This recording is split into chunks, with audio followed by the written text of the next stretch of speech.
This frowning boy is our main character, Zekiel Reagan. Don't underestimate him just because he's a newborn. In his previous life, he was Japhiriel El Hagon, the patriarch of the continent's most powerful family. The reason he appeared in this infant body goes back over 1,000 years. He had found the absolute pinnacle of martial arts. But then he realized that a human lifespan was never enough to overcome the limitations of mortality. In this despair, he clung to an ancient legend. It said that deep within a sacred sanctuary, guarded by a divine dragon, there was a golden metallic fruit, said to hold the power of immortality, the fruit of eternal life. With this thought in mind, Japhiriel went to defeat the divine dragon, and truly witnessed that miraculous fruit. He dragged his body, covered in wounds, to the front of the tree, quickly plucking the fruit. With this, I can still pursue the absolute pinnacle of martial arts, Japhiriel said happily, then immediately devoured it greedily without a moment's hesitation. This was Japhiriel El Hagon, the man known as the strongest in the world. Several decades quickly passed, and inside a certain room, sorrowful sounds echoed continuously. It's a matter of time. He's old now. At least let him rest in peace. Sitting beside the bed was the family's eldest son, William. He kept calling out his father's name. His expression made Japhiriel, now in his aged body, speak up to remind him. Don't make that pitiful face. My time has simply run out. Hearing this, William joked, This mansion feels so cold and desolate without mother or you. Japhiriel shook his head slightly. Don't be so weak. After saying that, he also thought to himself, In the end, those legends were unreliable. But I'm still fortunate to have a wife and good children.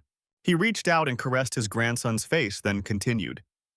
My beloved children, I've lived long enough, I have no regrets left. Well, that's what he said on the surface. However, inside, Japhiriel was seething with frustration. Don't be ridiculous. Of course I have things I long for. If only I could have more time. If only I had more time. I still haven't reached the absolute pinnacle of martial arts. Japhiriel tremblingly raised his aged hands upwards. Seeing this sight, his son couldn't hold back his tears. And so Japhiriel El Hagon's life came to an end. At least that's how it seemed. An unknown amount of time passed. Japhiriel suddenly awoke, feeling a touch of bewilderment. Did I doze off? Isn't this wallpaper pattern from the annex building? My body feels strangely light. And what are these tiny hands? Japhiriel was astonished. Astonished, he gazed at his tiny hands. Aren't these a baby's hands? Have I become an infant? Thinking this, even the strongest man in the world couldn't help but break into a sweat. It took a few seconds for him to calm down a little and try to reassure himself. Phew, calm down. To draw someone like me, who had reached a 10-star level, into such a bizarre situation without being detected, this is clearly not normal. Who could have done this and how? As he thought suddenly in his mind, a flash of insight appeared as he recalled something. Could it be because of that fruit? I see. It seems the effect of that fruit isn't eternal life, but reincarnation. I didn't expect this, but this is truly fortunate. Now I can finally witness the absolute pinnacle of martial arts. Thinking of that, our protagonist couldn't help but grin widely. Next, he subtly surveyed the scene inside the room, where countless cribs also held children. Given this situation, Zekiel quickly deduced his own circumstances. There are other infants sleeping here too. I'm in the annex, which means I've reincarnated into the El Hagon family once again. But why are so many infants gathered here? Just as he thought this, a group of maids entered the room, carrying a pitcher of red solution and several empty baby bottles. As they poured the solution into the bottles, Zekiel quickly analyzed the situation. A maid from the El Hagon family. It seemed to be feeding time. After all, this place was full of infants. Unaware of his thoughts, one maid spoke up. Get ready. Yes, ma'am, another replied. Immediately after, they pulled a goblin out of nowhere and directly shoved a baby bottle filled with the red solution into its mouth. Their actions left the protagonist utterly bewildered. Why was there a goblin here? What exactly were they planning to do? As if to answer Zekiel's unspoken question, the goblin's chest suddenly glowed fiery red like molten steel. Immediately after, its chest burst open, splattering fresh blood onto Zekiel. He too became equally stunned. Huh? What just happened? On the other side, the maid continued, If we dilute it this much, it should be safe. Quickly, give it to them. Yes, ma'am, the others replied, then swiftly moved to give the red solution to the infants. Zekiel, of course, couldn't escape the same fate. Having witnessed the goblin's end, Zekiel was now utterly terrified. What? What are they making us drink? This isn't milk. What is this liquid? It contains immense power. Making infants drink something this dangerous is insane. Despite his thoughts, the moment the nipple was brought to his mouth, Zekiel's body automatically opened and suckled noisily. This left Zekiel incredibly annoyed. Damn it, I forgot I'm an infant now. To his dismay, as the red solution was swallowed, Zekiel realized what it was. This was ancient dragon's blood. What are these fools thinking making us drink this? So, the dilution they mentioned was for this purpose. This is bad. I have to spit it out. I've already swallowed some. A small amount like this surely won't eliminate me. But the other infants are instinctively spitting it out too. I need to do the same before I burst. But is this really the right thing to do? Zekiel wondered inwardly. But then he realized, this is a bargain, an opportunity. If I absorb all of this energy, I can surpass my past self and reach the absolute peak of martial arts. I don't know the reason, but I will seize this opportunity. Don't underestimate me. Don't underestimate Japhiriel El Hagon. Zekiel roared in his mind, gritting his teeth and enduring the pain brought by the ancient dragon's blood. His brows furrowed tightly as he thought, don't underestimate Japhiriel El Hagon. Seeing him forcefully grip the bottle, the maid exclaimed in surprise, this baby! Zekiel frowned, puffed out his cheeks, and suckled with all his might, thinking, I will absorb all the ancient dragon's power, and then I will be able to reach the absolute peak of martial arts that I couldn't attain in my previous life. In his mind, an ancient dragon spread its wings, roaring incessantly. Its eyes flashed with golden light as it gazed at the figure of another dragon. Zekiel saw the ancient dragon open its mouth and bite down hard on the other dragon's neck, puzzled. What? This power is absorbed with astonishing ease. No, this is perfect. Outside, he lay in a soft cradle, frowning constantly as he looked around, pondering. Somehow, I managed it. Zekiel lay inside, sensing the energy from nearby cradles, musing. The other children seemed to have survived too. It's true, one shouldn't underestimate the survival instincts of infants. Confounded, it really is a child's body. After a long while, he sucked his thumb and drifted off to sleep. Suddenly, I feel so sleepy. Time quickly passed. 7 years later, deep within the forest, a voice echoed, counting 998, 999. Zekiel propped one hand on the ground, a rock strapped to his leg, as he did push-ups.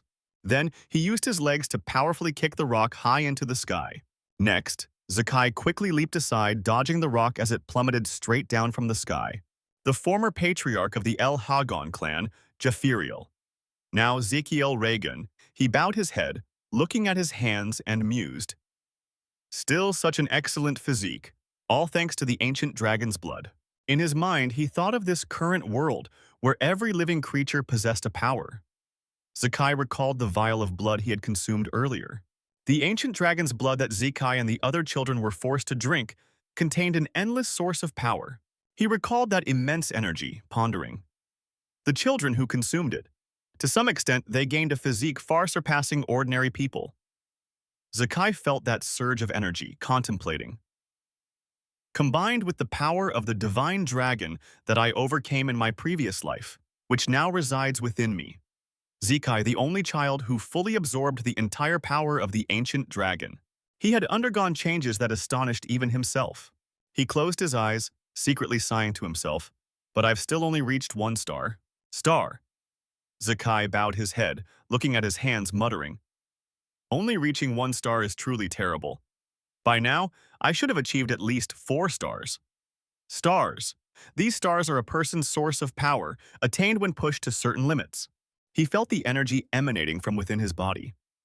The body was seen as a universe with stars suspended within.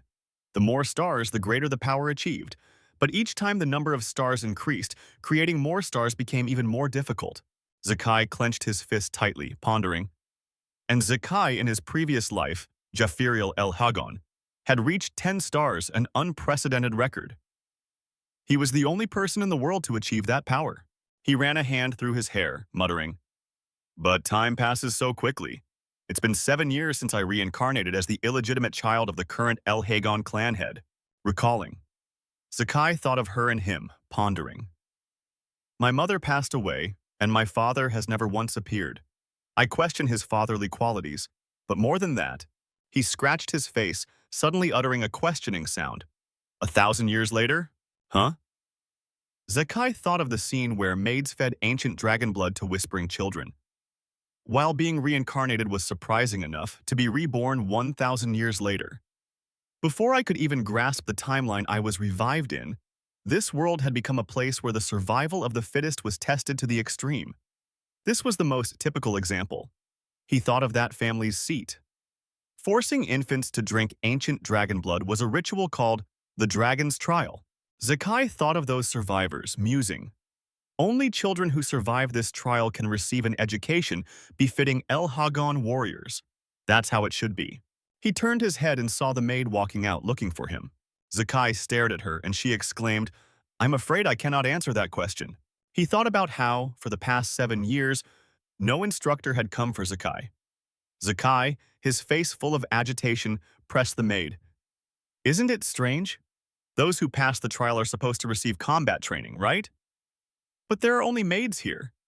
She heard this and asked suspiciously, "Is there a problem with that, sir?" He was startled and stammered in reply, "No, no problem." Zekai pointed a thumb at himself and declared loudly, "Right now, physical training is more important to me than learning combat. I can do that on my own anyway." He stood with one hand on his hip, looking at the maid and asking, "But at least I'd like to know a little information about the other children or about the main clan, don't you think so?" She heard this and replied coldly, "I'm afraid I cannot answer that." Zekai frowned and asked again, "I'm just talking about family matters. Do you understand?" She closed her eyes and replied, "I'm afraid I cannot answer." Hearing these words, his expression immediately darkened, and he shouted, "Is that all you can say?" The maid also frowned, replying coldly, "I'm afraid I cannot answer that." Zekai stood with both hands on his hips and shouted, "Isn't treating me like this a bit harsh?" She bowed respectfully and replied, "We are only ordered to attend to your daily needs." He stared at her, pondering. This maid has reached the 3-star level. For basic combat training, a single servant might be enough. Immediately after, under her suspicious gaze, Zekai turned and left, saying, "Fine, whatever, I'll go into the forest." Living together for 7 years with only such minimal interactions is truly too unusual. Just then, he turned his head and looked behind him, asking, "So, you're finally ignoring me?" After that, Zekai quickly walked alone into the dense, deserted forest. Next, he quickly pulled up a small plant. Zekai swiftly stuffed the entire plant into his mouth. Chewing vigorously, he immediately stuck out his tongue, groaning. Poisonous grass still tastes disgusting, truly awful, but this counts as training. He turned his head, glancing around, his mouth continuously advising, "Patience, patience." Zekai glanced towards the bushes behind him, muttering, "But that gaze has been constantly following me lately. I really wish I could do something." He let out a breath, looked forward, and shouted, "Well, I didn't expect them to reveal themselves over something so trivial, really? If you have something to say, come out and say it directly." Immediately after, Zekai pouted and quickly walked towards that spot. He reached out and parted the bushes to examine them. Inside, purple light flickered in the air. Hiding behind the dense bushes, he peered towards the other side and whispered, "There's something over there. Rustle." He saw a wild boar completely enveloped in dark mist and pondered, "That's a demonic boar." He frowned, staring at it, and wondered, "Dark mist? What rank? If it didn't exist 1,000 years ago, what exactly is that thing?" Suddenly, the wild boar turned its head and stared intently at Zekai. Its entire body emitting dark mist, it stared at Zekai. Then it swiftly charged towards him. Seeing this, Zekai's face lit up with excitement and he smiled broadly at the boar. Immediately after, he leaned to one side, evading it. Zekai's eyes glowed, and he raised his fist, gathering yellow light, and punched. He punched with great force, sending the wild boar flying a considerable distance backward. Zekai looked down at the light flickering on his hand and exclaimed, "Just a light touch on a 1-star equivalent creature, and it generated so much power." He immediately carried the wild boar's remains and departed. The quality of the stars is truly important. I'm starting to get bored being left alone like this. Should I embark on an adventure? Zekai left the forest behind. He quickly moved on. If he wanted to go somewhere, the sea was the first place that came to mind. Behind a tree, a man gripping a staff in his hand mused, "What's happening here? Despite not being properly trained, he used one-star power and defeated a demonic wild boar with a single blow. More importantly, he even detected my concealed presence. That child is extraordinary. He thought of Zekiel, pondering. His mother passed away early, and his father doesn't care. How could a child like Zekiel receive proper upbringing? However, because the family's blood flows within him, he is not permitted to escape the family and is always monitored. The man sat cross-legged on the ground, muttering, even if he is an illegitimate child, he still carries the family's bloodline. Is that so? This matter will be quite interesting later on. Immediately after, his figure vanished without a trace. Meanwhile, at the house where Zekiel grew up, he gripped the strap of his backpack tightly on his shoulder and wondered, who are they? 3 4-star individuals, 1 5-star, all skilled warriors? What do people like that want here? Zekiel stood outside the door, pressing his hand against the wooden panel, listening to the murmurs inside. The air in this countryside is truly fresh. Captain, there are no openings nearby, so perhaps there's less chaos. They don't seem to have ill intentions, at least it doesn't look like an assassination. In that case, he pushed the door open with force and inquired, what business do you have in a place like this? Zekiel looked at the badges on their clothes, wondering suspiciously. The El Hagon family crest. Did something happen right after this? The man quickly stepped forward. He took off his hat and placed a hand on his chest. He bowed respectfully and replied, this must be our first meeting. We have come to escort young Zekiel. Young Zekiel must participate in a test. Zekiel was startled and doubtful upon hearing this. A test? Immediately after, his eyes widened and his mouth dropped open. He let out a surprised gasp. Huh? Inside that small wooden house, Zekiel's disbelieving voice echoed everywhere. Even though I haven't been taught anything? Zekiel crossed his arms, looking up in astonishment and exclaiming, I can't believe it. Now I'm back at the main manor. He was now standing in front of the grand and magnificent manor. I was then brought back to the main family by envoys sent from the main house. The servants, seeing this, quickly reminded Zekiel, you need to change your clothes. You can't enter the manor looking like this. At that moment, he couldn't help but be stunned. I can't enter? But aren't I supposed to live in the main house? Speaking of which, that place is called Dragon's Den. It seems that over the past 1,000 years, the El Hagon family has established a specialized educational academy. Zekiel recalled what he had known before. Everyone born into the El Hagon family aims to join the Dragon's Den and receives home education until they are 5-7 years old. Today is the entrance exam. He smiled confidently, thinking to himself, well, I'm the one who hasn't received any proper education. Zekiel stood upright, observing his surroundings. Then suddenly he slumped down, holding his head in frustration. Even so, participating in the exam is mandatory. So I was brought here from the border region. Zekiel couldn't help but recall his past self. Why did this happen just when I was about to leave? After all those preparations, there was nothing left. Just as he was squatting on the ground, a voice suddenly came from behind him. A gentle-looking young man with blue hair bowed his head and asked, Zanziser, from Osirkan village. Are you all right? What's wrong? Zekiel looked up, confused, and asked, who are you? The young man, hearing this, explained awkwardly, I'm Zanziser. You don't look well. So, his expression still showed little interest as he stared at Zanziser. The young man's entire body was radiating energy. He secretly assessed in his mind. This kid, he looks shy, but he's quite perceptive. So Zekiel suddenly stood up and said, oh, my apologies. He introduced himself with a friendly smile. You're Zanziser, right? I'm Zekiel. Zekiel then sighed and exclaimed, I'm not sure what they're going to make us do. Hearing this, Zanziser hugged his arm in confusion and said, the test content hasn't changed for years. But he casually said, oh no, I don't even know what the test consists of. I have no idea. Hearing this, the boy's face changed in surprise. What? Zanziser was puzzled internally. Not knowing anything about the test is too reckless. Is he all right? So he began to explain to Zekiel. Today's test includes... Suddenly, a shout echoed from a distance. Hey, you weakling Zanziser! Hearing this, Zanziser flinched and turned his head, his face filled with alarm. At this moment, another guy walked over, looking for trouble. This was Zetung from Osirkan village. He spoke with disdain. What's a weakling like you doing here? Lost your way? Go home before you get hurt. Zanziser replied, flustered. Of course, for the Dragon's Den test. Hearing this, he scoffed and exclaimed, You? Zetung held his stomach, laughing mockingly at him.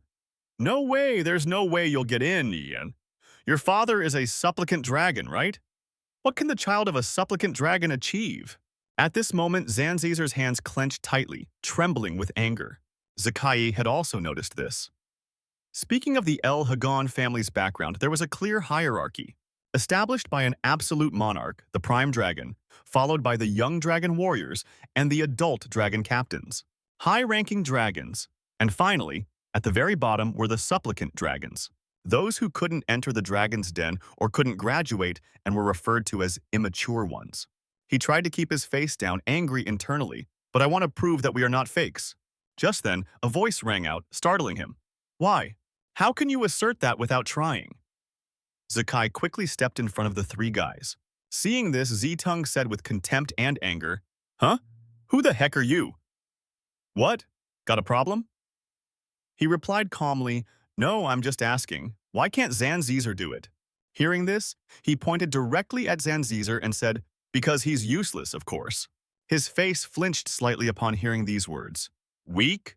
Zekiel stared at Zanzizer, then assessed, He's actually much stronger than you guys. Hearing these words, he couldn't help but be wide-eyed in shock. Seeing this, they immediately became angry and berated him. What did you say? You said we're weaker than that failure. Just then, unexpected footsteps approached. Two men appeared and shouted, Attention! This person was none other than the dragon instructor. He said sternly, The entrance exam for the Dragon's Den will begin now. Contestants must register in order, then quickly move with their numbered tags. At this point, Zetung stopped arguing with Zekiel and walked over to warn him. I'll remember your face, you jerk. He watched them and sighed with exasperation. He didn't need to get so angry. Kids these days are really short-tempered. From behind, Zanzizer spoke up, flustered. We're the same age though, right? So he lowered his head slightly and continued. Anyone would get angry hearing I'm stronger than them. Zekiel looked at Zanzizer and replied softly, Is that so? Then he crossed his arms and stated the obvious. But this entrance exam is mandatory, isn't it? So saying things like being incapable or something like that? Zanzizer asked, a bit bewildered. You can withdraw? You really don't know anything, do you? Zekiel then replied, You can give up?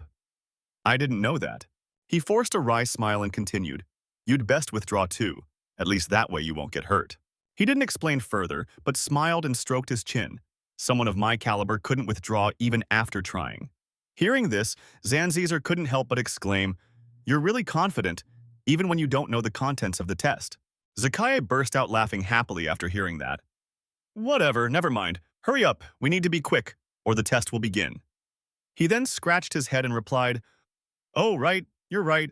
After that, they gathered and focused on the instructor. He said, The test is very simple. If you can scratch this stone, you will pass. You are not allowed to use any weapons other than those we have prepared, but bare hands are permitted. You just need to make a scratch appear on the stone. The instructor held up 3 fingers and added with a smile, However, you only have 3 attempts. Hearing this, Zekiel couldn't help but let out a remark. That's really simple. Zanzizer was a bit startled after hearing it. What? Huh? Listen, he thought to himself, recalling. Just scratch that stone, right? After going through an insane ritual like the Dragon Challenge, I thought something terrifying would be waiting. What a complete letdown. Immediately after, the instructor on the other side shouted coldly, Begin! Following that, a boy quickly hit the stone with all his might. Zanzizer, on the other side, couldn't help but panic and clutched his own head. Then there was another powerful impact, but suddenly something shot out and his hand was bleeding. Zekiel's group, seeing this, were astonished and frightened. The boy cried out and then lay sprawled on the ground.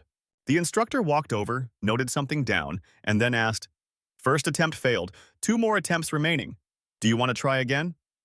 Seeing that he didn't move, the person next to him smiled. Consider it a forfeit. Clear him out. Then, in front of everyone, the boy was dragged away. Next, step forward. Zanzizer next to him was still clutching his head in fear. Zekiel saw this and felt angry. So this is the test. He couldn't help but mutter, looking at the object, What is that stone? Zanzizer immediately began to explain to Zekiel. That is called the regeneration stone. It will instantly regenerate, even from minor scratches. Furthermore, when attacked with pure force like that, it will reflect the blow with hundreds of times more power. After hearing this, he couldn't help but think, isn't that an incredibly absurd material? He added, but if you circulate your power source correctly throughout your body and attack, it will be scratched. Zekiel understood after hearing this, though he was a bit confused as he calculated. I see, from what I've heard, learned martial arts skills are less important than learning to control one's power source. His gaze swept around the surroundings again. At this moment, everyone present was nervously looking down. It seemed that quite few people could pass the test, even those guys from this morning. Over there, another desperate cry rang out. The boy was so scared he was crying. Number 51 failed. Next. Then another teenager also failed. Number 202 failed. Next, the cards fell. The instructor, expressionless, continued writing on the paper. Then he continued to speak. Next, number 3 and 15. He looked at his card and spoke, "It's my turn." Seeing this, Zanzizer, worried for Zekiel, said, "Hey, isn't there still a chance to give up?" Zekiel waved at him and then stepped down. "Don't worry." Zanzizer just looked down nervously, unable to say anything. "Over there!" The instructor pointed the direction to him, his hand still holding a pen, ready to take notes. At this very moment, the instructor's eyes revealed a look of astonishment. From behind Zekiel, a powerful energy source emanated. He subtly smiled. "The weapons are on the shelf." Seeing Zekiel enter the arena unarmed, Dragon Instructor asked doubtfully, "No weapons? Are you sure?" "Yes, no need. This fist is enough." On the stands, the trainees buzzed with discussion. Is he really going to use only his bare hands?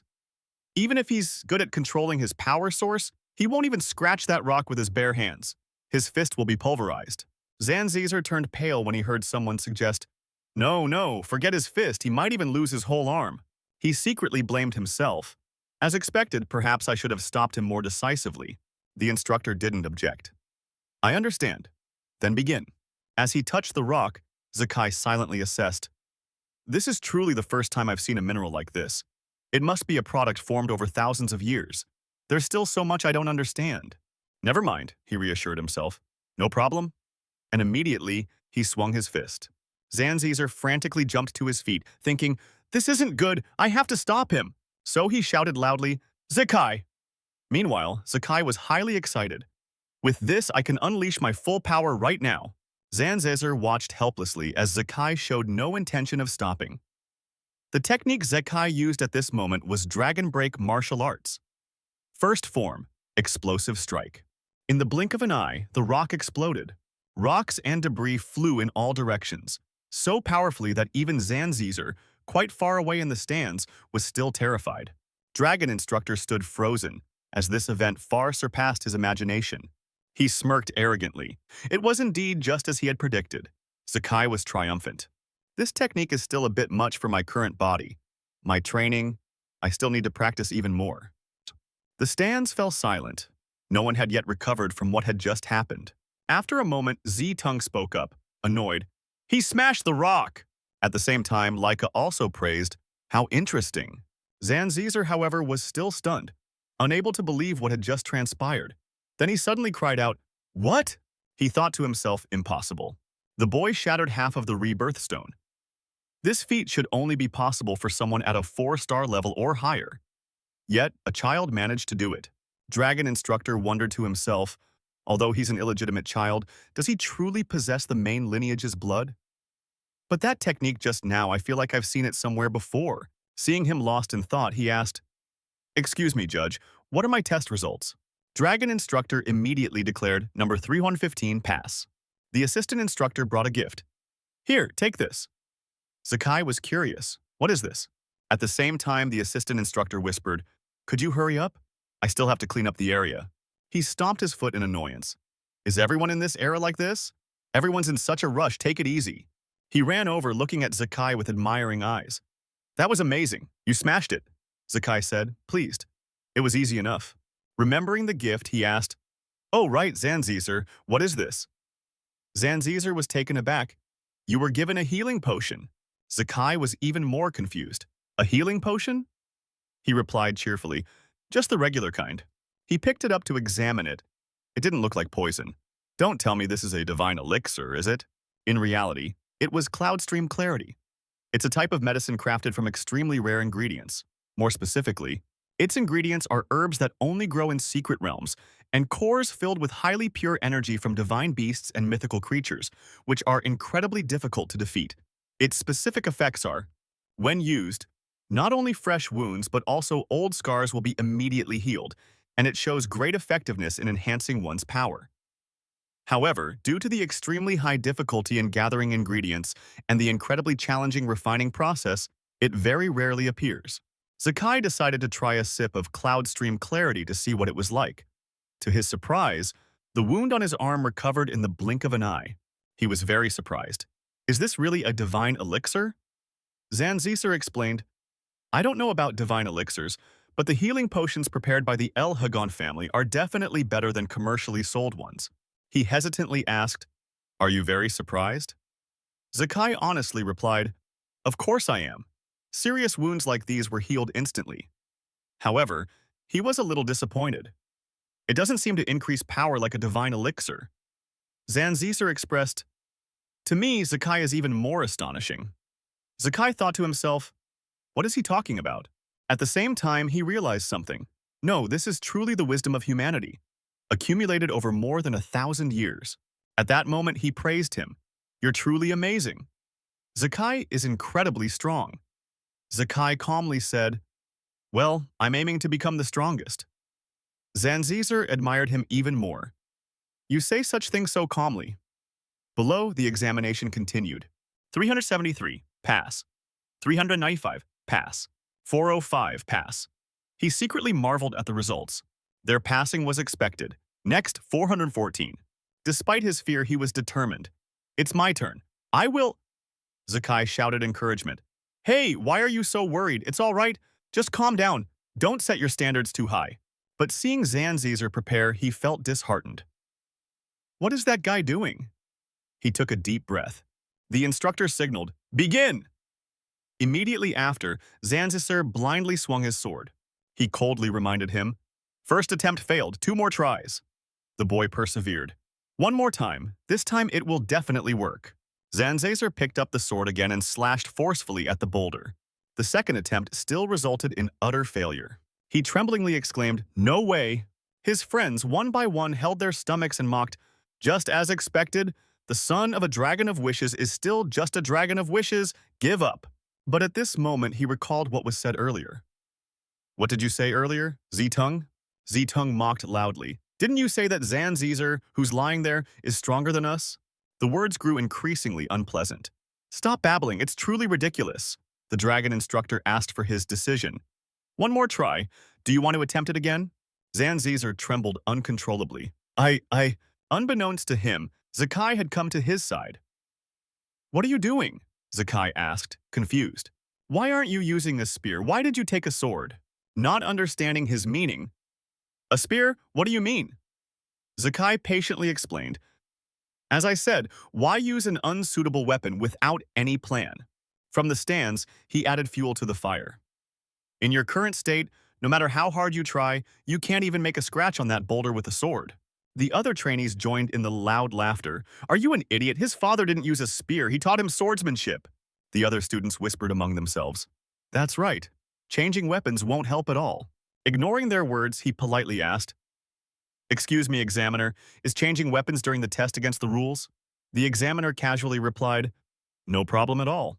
Zekiel gleefully pointed out to Zanziser, You heard him, Zanziser. Lucky break. So then, he provoked him, aiming to boost his resolve. Are you just going to leave it like that? Images from the past suddenly flashed through his mind. Zanziser slowly stood up. Sir, I will... And he decided to try using the spear. Speaking of old times, my father couldn't enter the dragon's den. Nevertheless, he was a gentle and caring person. He treated Zanziser very well. Whether Zanziser was sad or happy, he always had a habit of patting his head.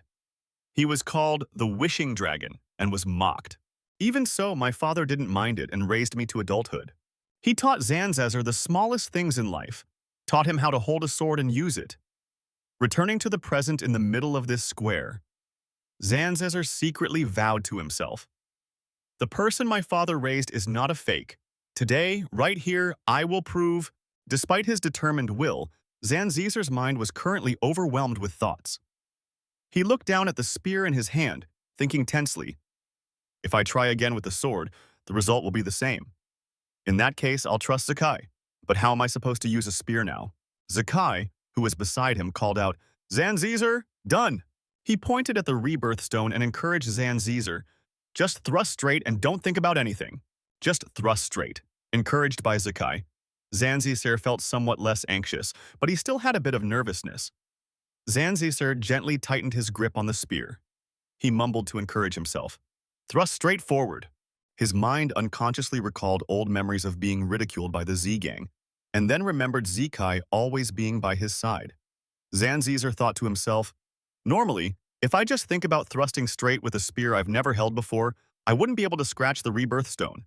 But how could he say that without ever trying it himself? I've only just met him. This is quite strange, but thinking this, he finally made up his mind. His hand raised the spear straight, aiming for the rebirth stone. His voice was resolute as he said, I understand. I'll try. Done. He also repeated to himself, because Zekiel trusted me, so I will try to trust myself. With that thought, he lunged towards the rebirth stone, the spear in his hand faintly emitting a soft glow as he gathered his strength. Zanzizer seemed to feel the power the spear brought him. He was both happy and worried. Holding a sword until now, never had the flow within him circulated so much. No more thinking. Zanzizer shouted and with all his might, thrust the spear powerfully into the rebirth stone. The Z gang, unaware of the outcome, burst into loud laughter. They competed to mock him. See, I told you, just changing weapons won't help him achieve anything. He tried to slow down as Zanzizer plunged into the stone of rebirth. As the spear accelerated, about to touch the stone, he thought in disbelief. It was as if it had been a part of his body from the very beginning. The sharp spearhead struck at the speed of light. As the spear pierced through the body of the stone of rebirth, dust and sand flew everywhere. The Z group gasped in astonishment, shouting in disbelief, What? The assistant instructor next to Dragon Instructor also exclaimed in surprise, Oh my! Dragon Instructor, though his face remained impassive, still uttered an exclamation. He didn't just scratch it, he pierced right through it. As Zanzizer's test concluded, Zekiel immediately stood up and applauded him. Excellent. Well done, Zanzizer. Zanzizer, still bewildered, asked, What did I do? Dragon Instructor was writing down the results. He then announced, Number 4 from me, pass. Zanzizer, still holding the spear, stammered in disbelief, I really passed? That spear, that power? Zekiel put his arm around his shoulder and smiled, repeating, That's right, you did exactly as I thought.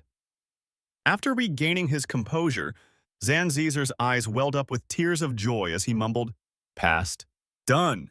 He joyfully embraced Zekiel, cheering. I did it. I really passed. Zekiel chuckled. I told you so. In the stands, 2 individuals next to Z-Tung loudly protested, refusing to acknowledge Zanzizer's talent. It's just a coincidence. That's right. It must be, right, Z-Tung? At this moment, Dragon Instructor announced in a loud voice, The entrance examination has concluded. Then, he looked at the list of successful candidates in his hand and continued to announce, The matriculation ceremony will begin now. Hearing this, Zekiel curiously asked Zanzizer beside him, Matriculation ceremony, is that all? Zanzizer immediately replied, Yes, there might be other tests after we enroll. Zekiel continued to ask, So what do we do now? Zanzizer didn't know how to answer this question either. He could only vaguely reply, There's probably nothing for us to do right now. There were sounds of steady footsteps. A solemn procession slowly walked into the center of the plaza. Then, seeing them, Dragon Instructor spoke, The leaders of the El Hagon clan will deliver a congratulatory speech for you all. He noticed a man with an imposing aura silently among the group. Zekiel curiously asked Zanzizer, Who's that gloomy guy? Zanzizer's face paled when he heard him call the man Guy, but his mouth still honestly answered, That's the clan head. Zekiel showed no reverence whatsoever. He bluntly remarked, Him, the clan head, with that face? Can't he cheer up a bit? Ice might even be warmer than him. Hearing his words, Zanzizer was terrified, quickly covering his mouth, half pleading, half demanding, "Please be quiet." Having said that, he slowly removed his hand from Zakai's mouth, but still sweating profusely, he kept repeating, "Please, keep quiet. Okay, okay." Zakai nodded. Without saying anything further, his eyes returned to the leaders of the El Hagon clan, wondering to himself, so that's the current strength of the El Hagon family. A few 7-star individuals and a good number of 6 stars. A formidable force. Thinking this, he couldn't help but exclaim inwardly. Then Zekai looked at the family head, who was deep in thought, and the current patriarch, Banzer El Hagon. Observing the mysterious aura emanating from him, Zakai secretly assessed, thinking, I guess he must be an 8-star. Based on his understanding, this level is incredibly rare. 1,000 years ago, there weren't even 12 8-stars in the world. I don't know what this era is like, but thinking this, he didn't bother to keep his thoughts to himself anymore, but spoke them directly. I don't like him. Hearing this, Zanzizer turned to stare at him.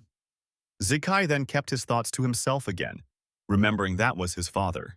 The other leaders of the El Hagon family stood aside, making way for Banzer to reach the center.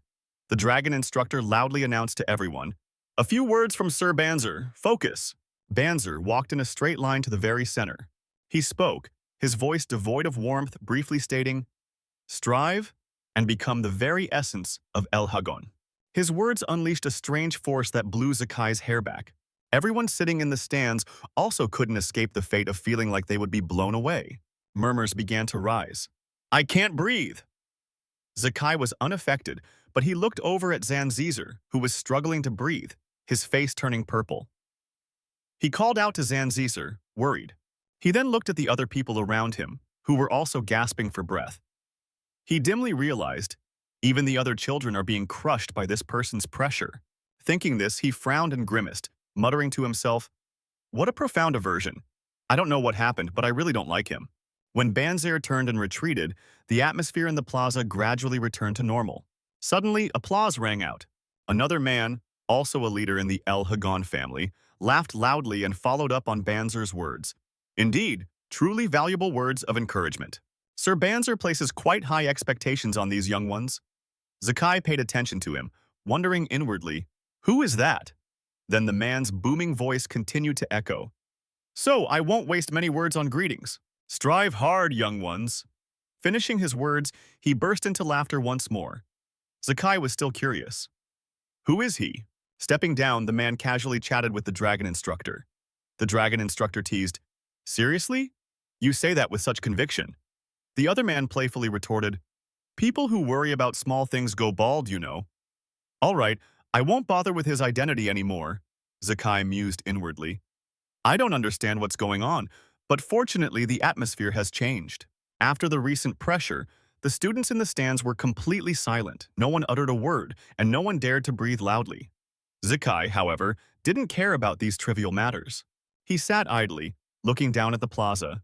Now, the dragon instructor, holding a list, announced loudly, We will now announce the dormitory assignments. Those whose names are called, please move immediately. Hearing this, Zekiel immediately asked Zanzizer, puzzled, Aren't we all going to the same place? Zanzizer, based on his knowledge, explained to him, No, there are actually 4 dragon dens. Incoming students will be assigned to halls corresponding to the east, west, south, and north directions. After hearing this, Zakai nodded, replying, I see.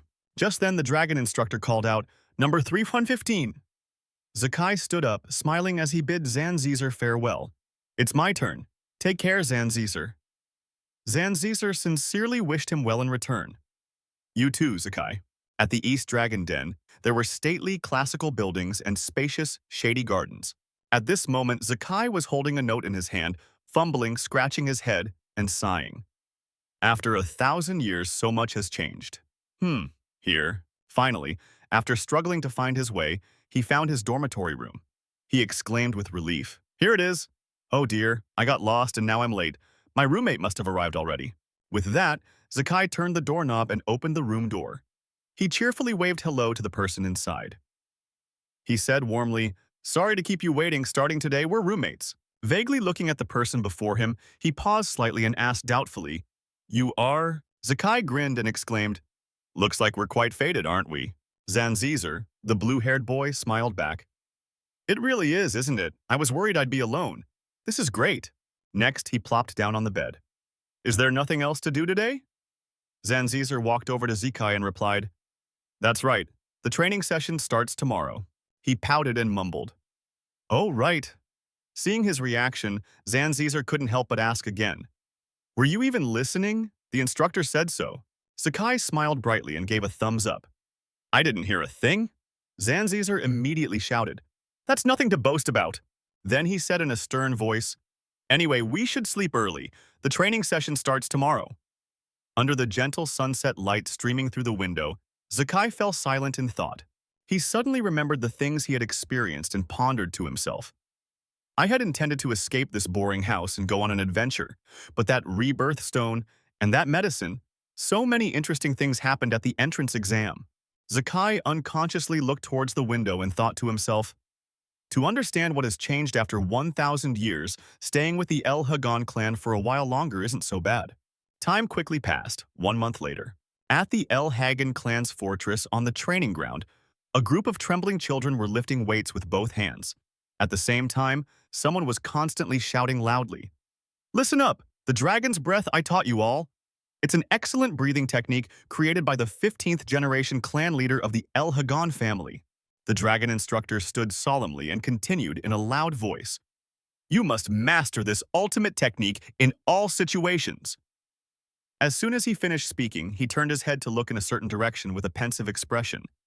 Laika before his eyes. Currently, Ya was using the technique very well with her eyes closed, which made him ponder. Many have already mastered Dragon's Breath, especially with the young lady's primal energy showing signs of overflowing. This proves he's about to reach the 2-star rank. But Dragon Instructor's gaze, filled with doubt, turned elsewhere. To the boy, Zakai. Zakai sat on the other side, effortlessly lifting weights while carrying 3 more rocks of various sizes on his back. "What is this?" Indeed, the chieftain's blood also flowed within him. Yet he had no mentor or formal training whatsoever. Dragon Instructor stood behind him, silently observing, yet still couldn't shake his astonishment. But what kind of sight was this? Meanwhile, Zakai was calmly breathing in and out. Long thought to himself, "I never imagined the Dragon King's breath technique that I created would be improved upon and widely spread under the name Dragon's Breath."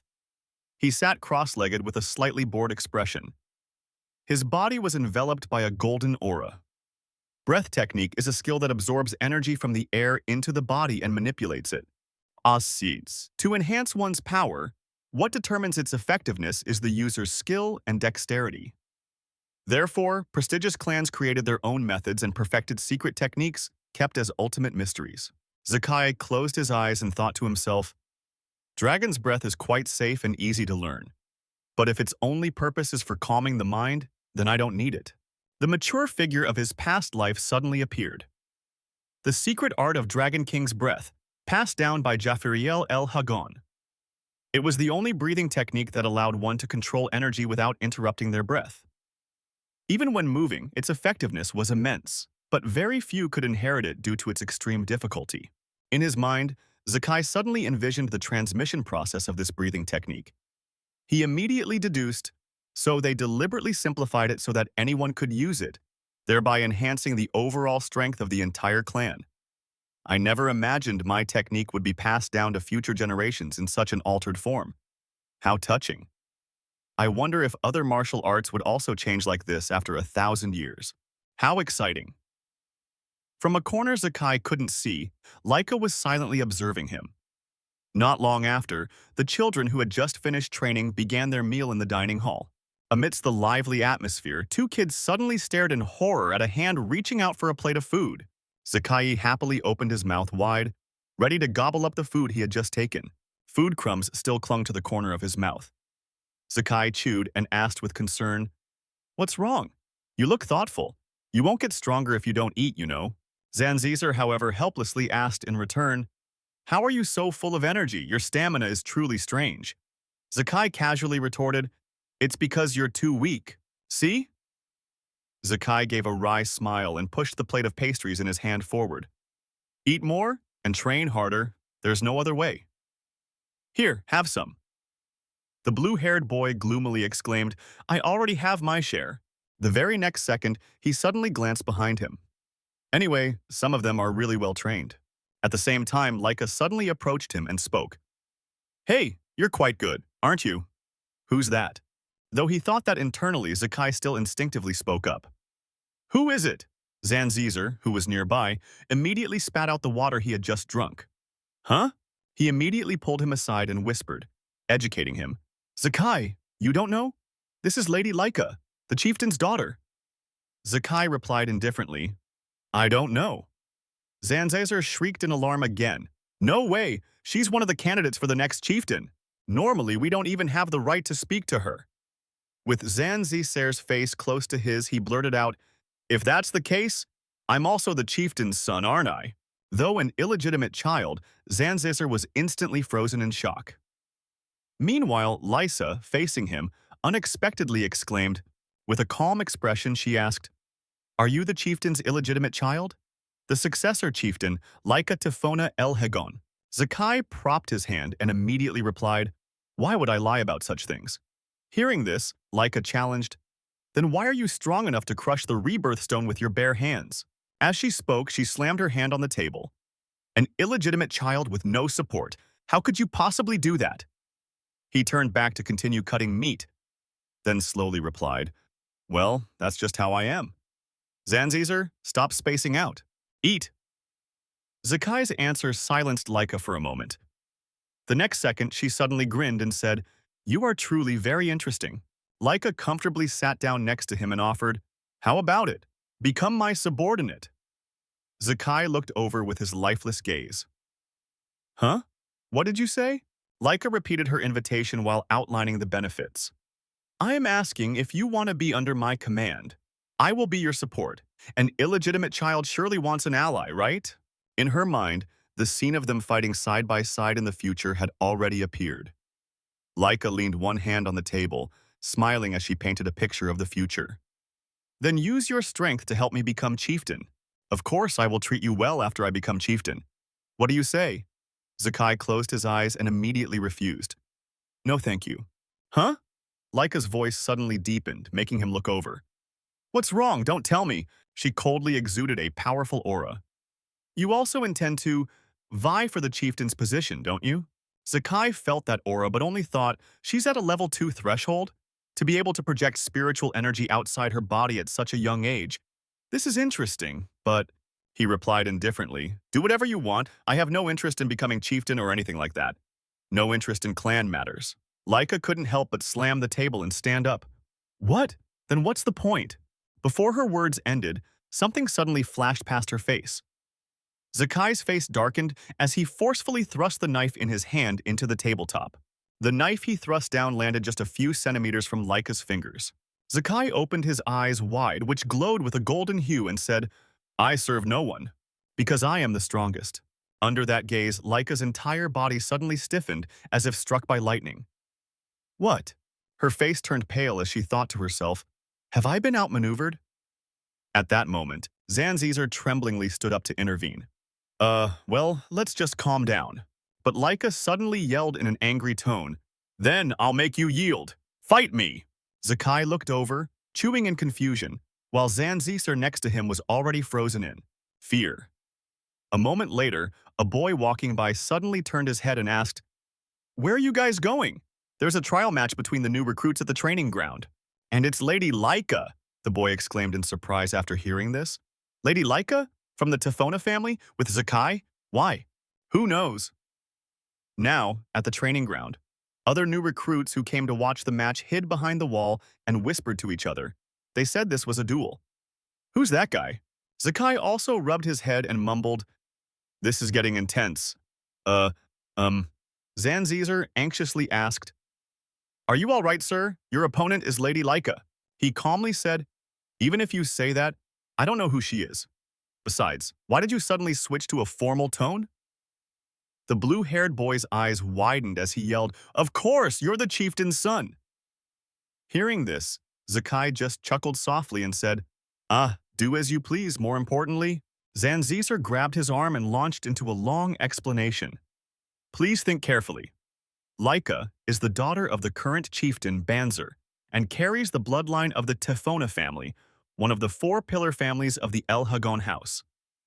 She is a genius, having mastered all variations of the ultimate technique, the Great Thunder Sword, the legacy of the Tefona family from the age of 7, just like Sir Banzer's other exceptionally talented children. As soon as he finished speaking, Zekai confusedly raised his hand to express, "Sorry, I only understood that she's the chieftain's daughter." Zanzizer shouted in alarm again. "Why?" He explained, "Everything is new to me." The blue-haired boy sadly clutched his head. "Why is that? Don't ask." But Sakai suddenly offered words of comfort. "But not knowing just makes it more interesting, doesn't it?" He grinned and burst out laughing, exclaiming, "Extremely interesting." Despite seeing Zakai's reaction, Zanzizer was still worried. No matter how strong Sir Zekai is, facing Lady Laika is still too disadvantageous. Why did you accept the challenge? He rubbed his chin and replied, "Well, when someone challenges me, I don't back down." As soon as he finished speaking, Zekai turned his head to look opposite. Meanwhile, she seemed to have arrived. Laika stuck her sword into the ground, her angry face radiating an intense aura as she spoke. The casual chat ends here. Laika leaned her sword on the ground and loudly questioned, "Are you done chatting?" Zanzizer trembled in fear. Zekai stood beside her, smiling as he replied, "Ready. Everything is done." Zanzizer pushed him away in fear, yelling, "Just please be careful." "Careful?" Zekai remained. He calmly asked Laika, "Huh? Careful? That depends on you. Why are you so determined to challenge me?" She confidently replied, "I want to become the chieftain. To do that, I must make you yield and join me." Zekai asked, annoyed, "What do you mean?" He thought to himself. "What does that have to do with me?" Laika said, her expression grim. "Wait, you don't know anything about your family's current situation? Is it because you're an illegitimate child?" He hesitated before replying, "Well, I might know something, if you ask directly." Laika immediately explained, "Listen closely, including you and me, there are a total of 5 candidates for the next clan head position. Everyone except you has already allied with one of the 4 branches of the El Hagon family." She thought about each person's power and background, then continued, "It's very important which branch the next clan head will come from. Therefore, all of us being present at Dragon's Den is to represent our respective branches and compete against each other. I need more power to contend with my brothers." Zekai frowned, thinking, "So there's currently a confrontation between the 4 clan branches? This is really complicated. I'm not sure if I understand it." Then he said, "I understand." Then Laika drew her sword and said, "Therefore, as a candidate for the next clan leader, I need to strengthen my resources even more." She declared, "That's why." "Now!" Laika leaped up. Zekai cautiously raised his head. Laika raised her sword and lunged towards him. She shouted, declaring, "Right here! I will defeat you." Laika swung her sword straight down, but Zekai swiftly dodged to the side. Zekai tilted his head again, dodging Laika's slash. She roared in anger, "I won't let you escape!" A student exclaimed in surprise, "So fast!" His friend standing next to him remarked, "She uses that massive greatsword with such ease." Laika continued to pursue Zekai. The students observing the match murmured amongst themselves. Her ability to control her power source is truly precise, and she's attacking faster and faster. So this is the power of an heir to a clan branch. The power of the children from the main clan. It's only a matter of time before this match reaches its decisive moment. Laika gritted her teeth, wondering, "Why?" She swung her sword, but Zekai dodged it again. Then he swiftly appeared behind her, teasingly smiling. He said with a bright smile, "I can't land a single blow." Zanzizer's eyes widened in admiration. "Amazing!" On the arena, Zekai looked at her, muttering his assessment. "I've never seen this kind of martial art before. And at this speed, it's not something you'd see from someone at the first star level." Laika roared in anger. "Shut up and focus on the match." Zekai clenched his fist and replied, "I am focused." "That's why," Laika froze, staring at him in bewilderment. Zekai had already punched her straight in the stomach without her noticing, he said coldly. "I can counterattack like this." Laika coughed painfully. She rested her sword on the ground, bowing her head and clutching her stomach, as the students outside murmured questions. "Impossible. Every one of Lady Laika's attacks missed. Who is that guy? Laika lifted her head, gritting her teeth, and challenged, "Why aren't my attacks hitting you? Against a one-star like you, I should be overwhelmingly faster, shouldn't I? I should be much faster than you, shouldn't I?" Zekai smiled and replied, "You are indeed much faster than any one-star I've encountered." He glanced and said, "But you are also only a one-star." Laika angrily questioned, "Aren't you a one-star too? You shouldn't be able to keep up with my movements." Zekai gave a faint smile. "It's simple." He observed her body and said, her breathing, eye movements, how her muscles tense. Zekai explained, "Just by observing those things, I can read most movements, the rest is experience." At this moment, Laika struggled to her feet. She swung her sword at him and yelled, "That's ridiculous!" He leaned back, dodging Laika's attack. He spoke, "I told you." Then he braced his hands on the ground, dropping his body to kick Laika. She gritted her teeth in anger. Zekai clenched his fist, aiming at her, and said, "I can read it." Laika was sent flying by Zekai's punch, her entire body slamming into the wall. Zekai frowned in silence. A student called out loudly, "Lady Laika!" The onlookers discussed in astonishment. "No way! Did she really lose?" Lady Laika lost. Zanzacer ran over, exclaiming, "Sir Zekai is truly amazing. He defeated Lady Laika." Zekai coldly countered, "No, not quite." The dust gradually cleared. Laika struggled to stand. Zekai smiled and commented, "She focused all her power into her energy core to block my attack. That's quite impressive." Laika clutched her stomach in pain, gasping for breath as Zanzizer advised in a panic. "Lady Laika, that's enough," Zekai interrupted. "Zanzizer, step back. I won't be responsible if you get caught in the crossfire." A faint aura emanated from Laika. He said she showed signs of it earlier, but has she reached 2-star rank? Laika wiped the blood from her face with her hand. She slowly stepped back into the arena. The surrounding students exclaimed in astonishment, "Hey, isn't that—" "That's right, no mistake, that's the mark of a 2-star rank, a white aura." Zekai thought, 2nd star, a state where one can project their power source outside their body to use martial arts techniques. The projected power is called an aura. Laika adjusted her hair and said, "Thanks. Because of you, I've reached 2nd star, and now I—" She frowned deeply, looking at Zekai. Laika swung her sword and shouted, "You don't have a chance to win anymore." Zekai dodged her attack and laughed loudly. So fast. Laika slashed at him again. Zekai feigned surprise. What a surprise! Suddenly, a small wound appeared on his cheek. Zekai was secretly astonished. What is this? He touched the wound with his hand and pondered. I remember dodging it.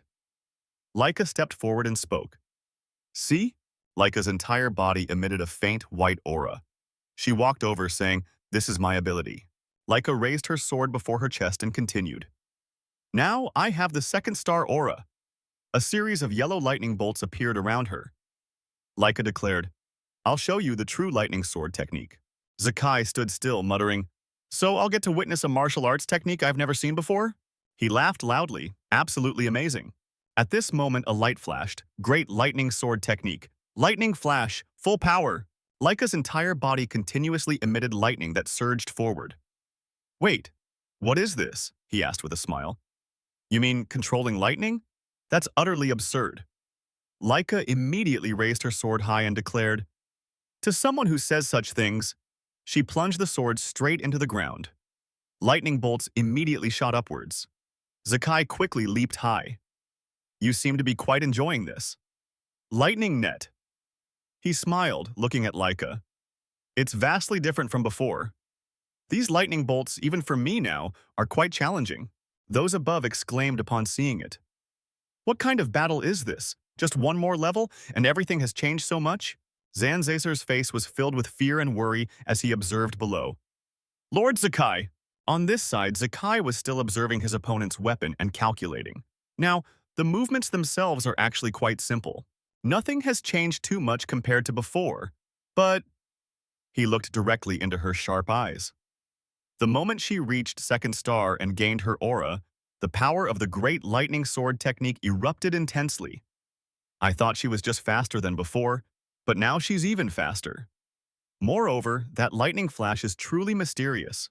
Zekai smiled and charged forward. to be able to envelop someone in lightning like this. I can counterattack now. He couldn't help but hesitate internally as he watched Laika's sword strikes.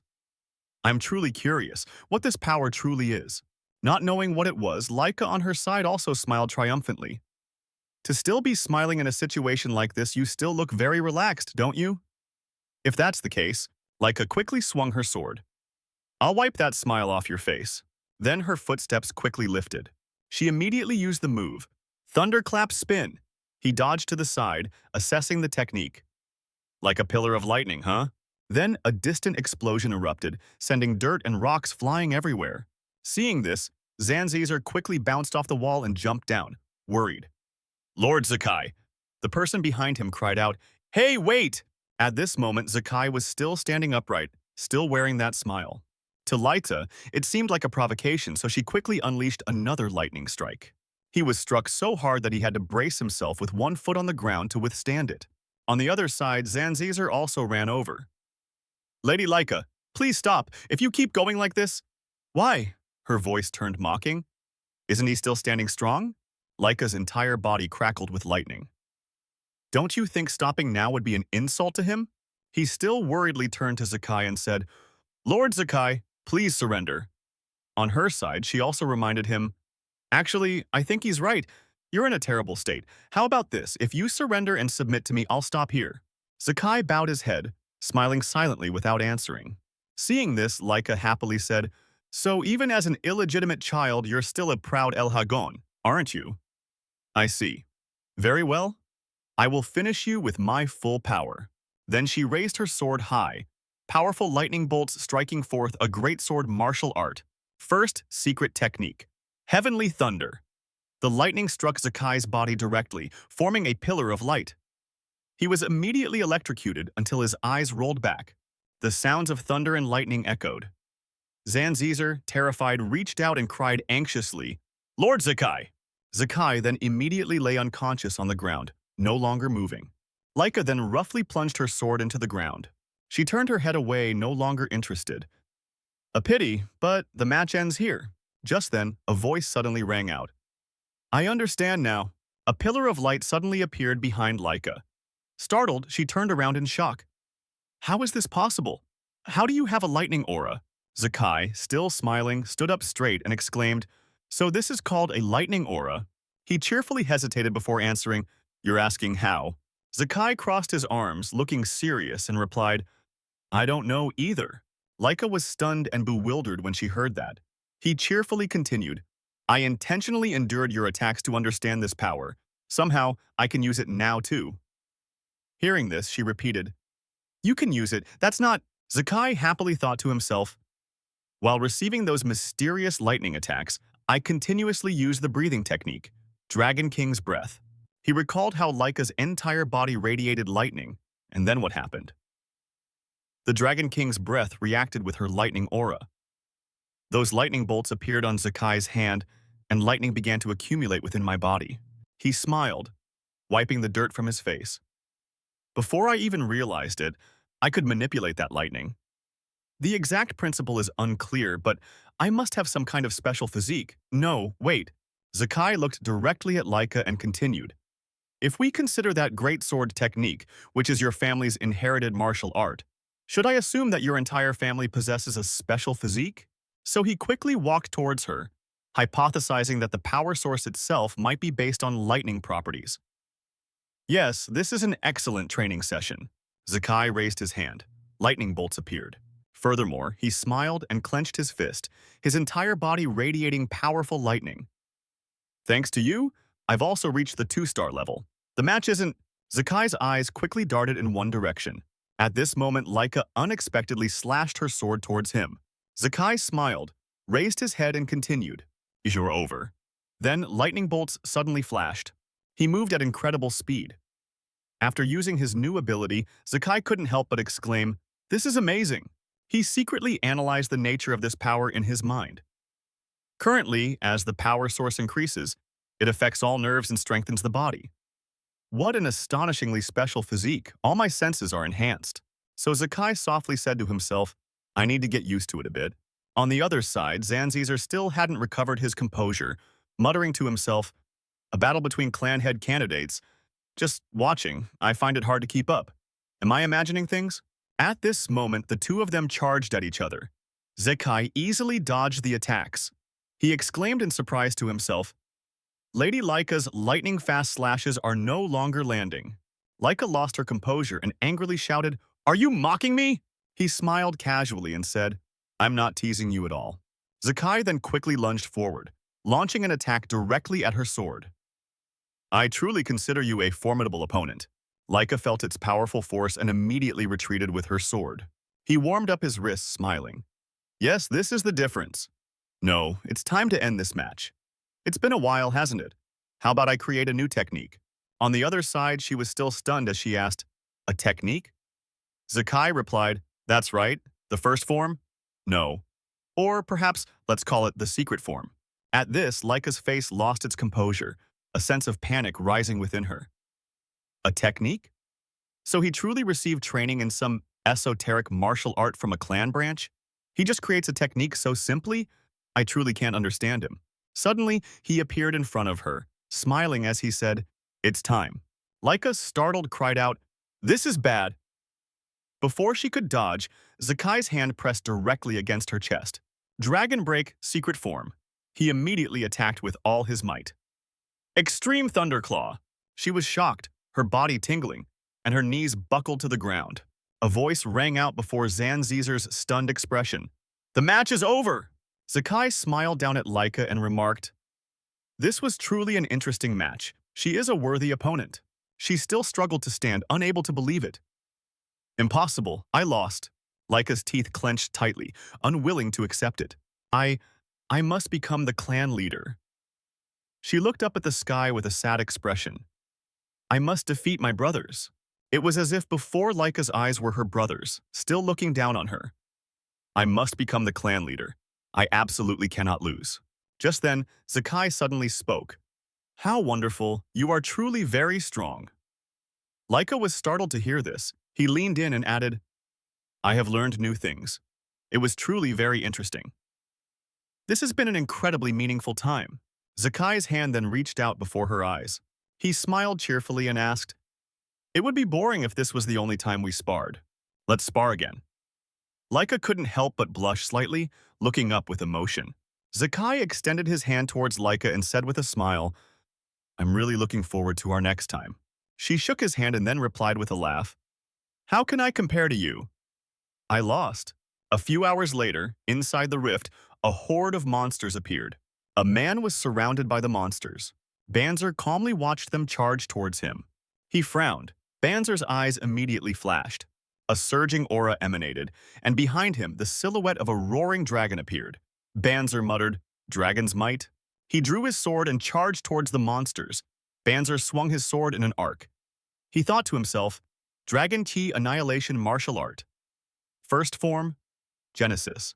Sword energy dispersed, eliminating a multitude of monsters, then Banzer sheathed his sword. The soldiers standing behind him immediately charged into them. The rift gate slowly opened. Banzer calmly walked towards the gate. A soldier bowed and reported. Sir Banzer, I have something to report. Banzer asked, What is it?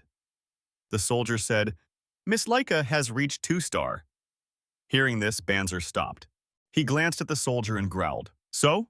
The soldier nervously said, Reaching 2-star at that age can be considered a significant achievement. With Miss Laika's talent, by the time she graduates from Dragon's Den, she might reach 4-star. And no, she might even reach 5-star. Banzer coldly declared, Talent is not important.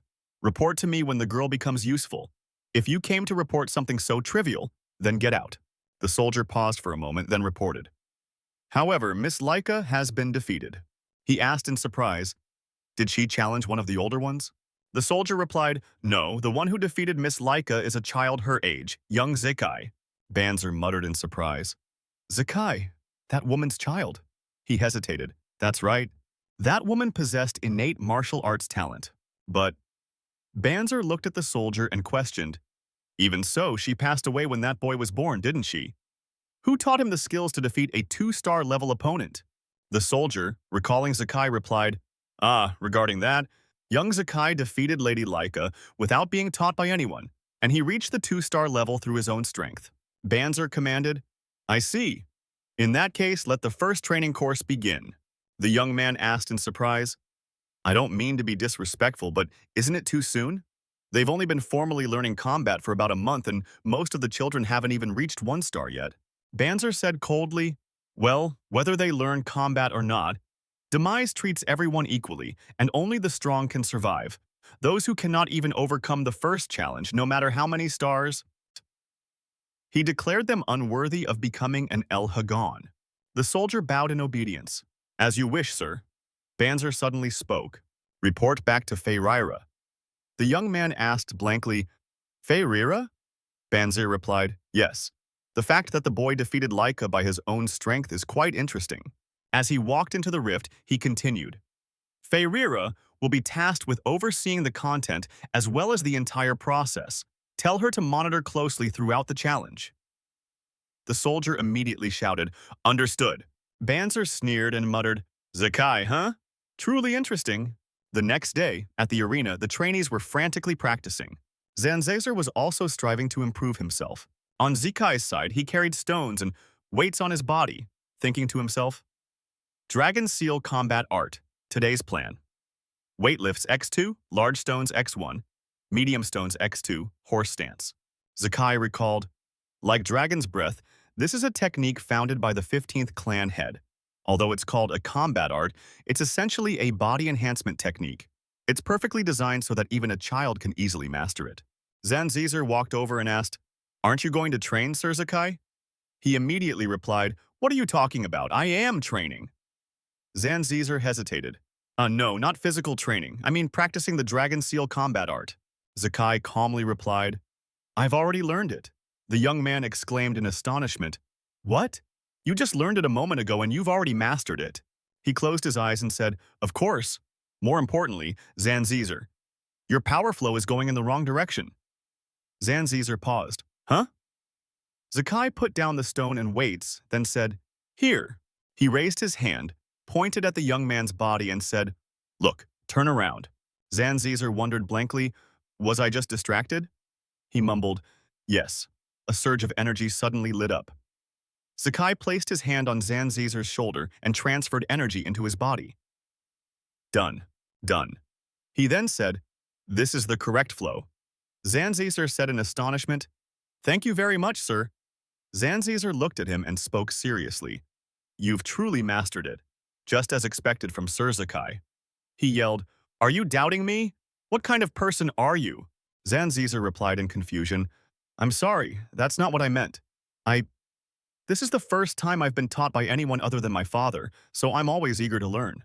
He recalled Zekiel and Laika's encounter and continued, But Sir Zekiel, you already possess martial arts strong enough to defeat Lady Laika. So I thought the Dragon Seal combat art might be too simple and boring for you. Zekiel crossed his arms and said, That's not true at all. I am completely impressed by the stability of the Dragon Seal combat art. He thought to himself, After all, my technique, Dragon's Rupture, is not suitable for my descendants. They find it too complex and difficult. Zekiel pondered. The Dragon's Rupture combat art is complex and challenging, but it surpasses overwhelming power as a combat method. He thought of an ancient tree and a silver dragon. And there is still the final form, a form with overwhelming destructive power that once vanquished the divine dragon. I am also very curious about other dragon techniques. Perhaps those martial arts have also been modified. Zekiel secretly rejoiced. How exciting! Then he smiled and said, Anyway, I've finished learning the Dragon Seal combat art, so I'm training my body as usual. Everyone will learn at their own pace. Zanzizer replied, I understand. Suddenly, Zanzizer exclaimed, Sir Zekiel, he requested, Please train me. I want you to guide me like you just did. Zekiel watched him with wide eyes as he continued, I know it's a shameful request, but Zanzizer shouted, I want to become stronger, even if just a little. Zekiel smiled and said, I don't mind. He asked blankly, Is that really okay? Truly? Zekiel replied, What's with that reaction? You're the one who asked. He continued, I'm not lying. Besides, you deserve it. At this moment, Laika approached. She spoke shyly. In that case, I also want you to train me. Zanzizer murmured in astonishment. Lady Laika too? Laika asked with a serious expression, Is there a problem? Laika explained, Honestly, I thought no one my age could defeat me, because I am a candidate for the next clan head. But in yesterday's battle, you overpowered me, and somehow deployed a lightning aura and used it better than I did. She shyly exclaimed, My pride was completely shattered by you. Zakai sighed, Is that my fault? Zanzizer beside him gave a forced laugh. Well, Laika looked at him and said with determination, But I want to become even stronger, strong enough to overcome my brothers and even you. So please train me too. She asked, Is that all right? Zakai remained silent, pondering. Laika looked slightly disappointed. It's not possible, is it? I understand. Because you are also a potential candidate for the inheritance. It must not be right to train with your rival? Zakai stood still, pondering, without replying. Seeing this, she silently accepted. Come to think of it, he is indeed a candidate for the heir position. Even though he is an illegitimate child, he is still the clan head's son. After a moment of thought, he spoke. I don't mind, but is your body really okay? That injury should have kept you from moving for a month. Laika nodded and recounted, I used a recovery potion, so there's no problem. You worry about strange things. Hearing this, Zakai leaned close to Zanzizer's ear and whispered, I see. That strange medicine worked like a miracle cure. He replied, If you mean the potion from the entrance exam, it wasn't that effective. It didn't. Afterwards, Zanzizer pointed at her and asserted, Given Lady Laika's personality, she must have used a better kind this time. He couldn't help but exclaim, What a wonderful era, huh? Laika blushed. What do you mean? If not for the recovery potion, I really wouldn't have been able to move for a month. But more importantly, will you really train me? You must also need time to train yourself. Zakai shrugged and smiled brightly. Of course, I would never refuse an ambitious young person. Her face went blank, a question mark appearing above her head. Young person? You're still young too, aren't you? Even Zanzizer looked doubtful. We're the same age. He whistled idly. Well, that's true. To be sure, Zakai asked again, Are you certain? Laika, I'm the one who defeated you, remember? She said with determination, No problem. I'm not in a position to be picky. Laika clenched her fists, her eyes resolute. Becoming stronger means becoming the clan leader. I will do everything. Zakai couldn't help but wonder. When you challenged me before, you also mentioned the position of clan leader, didn't you? Why are you so obsessed with becoming the clan leader? She hesitated briefly. Oh, that's obvious. Laika slowly explained, If I don't become the clan leader, marriage will be my only future. A political marriage, and if I'm lucky, I'll become the wife of some unpleasant cousin. Otherwise, I'll be forced to become someone's secondary wife. Hearing this, his face darkened. What? She shrugged calmly, as if it were obvious. That's right, maintaining the El Hagon bloodline is that important, especially for the 4 great clans. You know that already, don't you? Our primordial energy is unique. That means it can be used in countless ways. Zakai suddenly flared with anger. Let's run away. Those wretched people make me sick just thinking about them. Zanzizer next to him shivered. He angrily clenched his fists and let out a string of curses. What do you people take humans for? These clowns. Doing things like that, those damnable old customs, I'll destroy them all. Just as he reached his peak, the instructor's voice rang out sternly. Focus! Laika didn't understand what had just happened and asked, What's going on? Zakai, deflated, muttered, Perfect timing. At such important moments. Zanzizer looked like he was about to cry. That startled me. The 3 of them looked towards the instructor who had just called for their attention. He clearly announced, starting today, a new lecturer will be joining us. Despite a busy schedule, he has personally come to guide all of you. Be grateful that person. While everyone was still listening intently, a girl with brilliant red hair unexpectedly stepped next to Laika. She reached out and gently stroked a strand of Laika's hair, then suddenly asked, You must be Lady Laika, correct? Laika, startled, turned to look.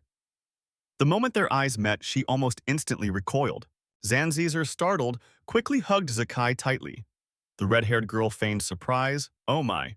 She winked and praised, What excellent reflexes. And your spiritual energy isn't bad either. Zekai, being hugged tightly by Zanziser, a thought arose in his mind. I didn't detect any presence from her. He tremblingly asked, Heavens, who exactly is this person? Instructor Dragon reached out to introduce, that is. Before he could finish, the person next to him unexpectedly interjected, Still as quick as ever, aren't you? Lady Feyrira. She cheerfully waved. Hello, it's a pleasure to meet everyone. Feyrira glanced at Zekai, probing, And you must be Zekai, correct? He replied without hesitation, That's right. She was surprised. You don't seem surprised? He calmly replied, Because there's nothing for the lady to be surprised about, but Feyrira's eyebrows suddenly furrowed, though it was unclear what she saw. Zekai smirked, his pupils gleaming. It seems this lady possesses a rather interesting martial art. Feyrira couldn't help but think with interest. So that's it. No wonder the clan leader is interested in this person. Across from her, Zekai also rubbed his chin in admiration. Her stealth technique is truly impressive, but what's even more remarkable is the martial art she has mastered. He was now full of curiosity. The flow of her primordial energy is mostly concentrated in her lower body. A flow like this? I've never seen anything like it before. This must be why her footsteps make no sound, even when wearing shoes like those. What kind of martial art is this? It's truly fascinating. Feyrira turned and walked towards the instructors, her tone becoming more serious. Now then, she maintained a friendly smile. As you've just been informed, starting today, I will be your instructor. Let's do our best. The other students were thrilled. Wait, isn't that the wind goddess Feyrira? Oh my, she's here in the flesh, how amazing! The dragon instructor sternly reminded them. Lady Feyrira here has reached the 6-star level. She is one of the key members of the Black Dragon Guard. Everyone, learn all you can from her. Hearing this, a group of students huddled together, whispering. The Black Dragon Guard, isn't that the chieftain's personal guard? Why would such an important figure suddenly appear here? A bold child raised a hand. Will you really train us, Lady Feyrira? She smiled brightly. Of course. Before the young students could rejoice, Feyrira added, However, she emphasized, only if you pass my test. These words struck the group like lightning, their faces falling. A test? So suddenly? Feyrira took out an encouraging crystal. Don't worry, it's quite easy. You just need to keep this crystal intact and try to survive in Poison Dragon Mountain for 1 month. Zanzizer's mouth dropped open. Poison Dragon Mountain? Zekai also paid attention. That name sounds familiar. To speak of Poison Dragon Mountain, it is a land teeming with highly venomous creatures. A place where even touching a seemingly ordinary blade of grass can be fatal, it must be stated. This is truly a perilous place. He recalled, In my previous life, I often trained there, and back then Zekai had curiously tasted some fruits which gave him goosebumps. The taste is horrible now. He had a slight doubt. But for these children, isn't it a bit too soon? Feyrira warned, If your crystal breaks or is lost during the challenge, you will be immediately disqualified. A child tremblingly raised a hand. And if we fail, what will happen?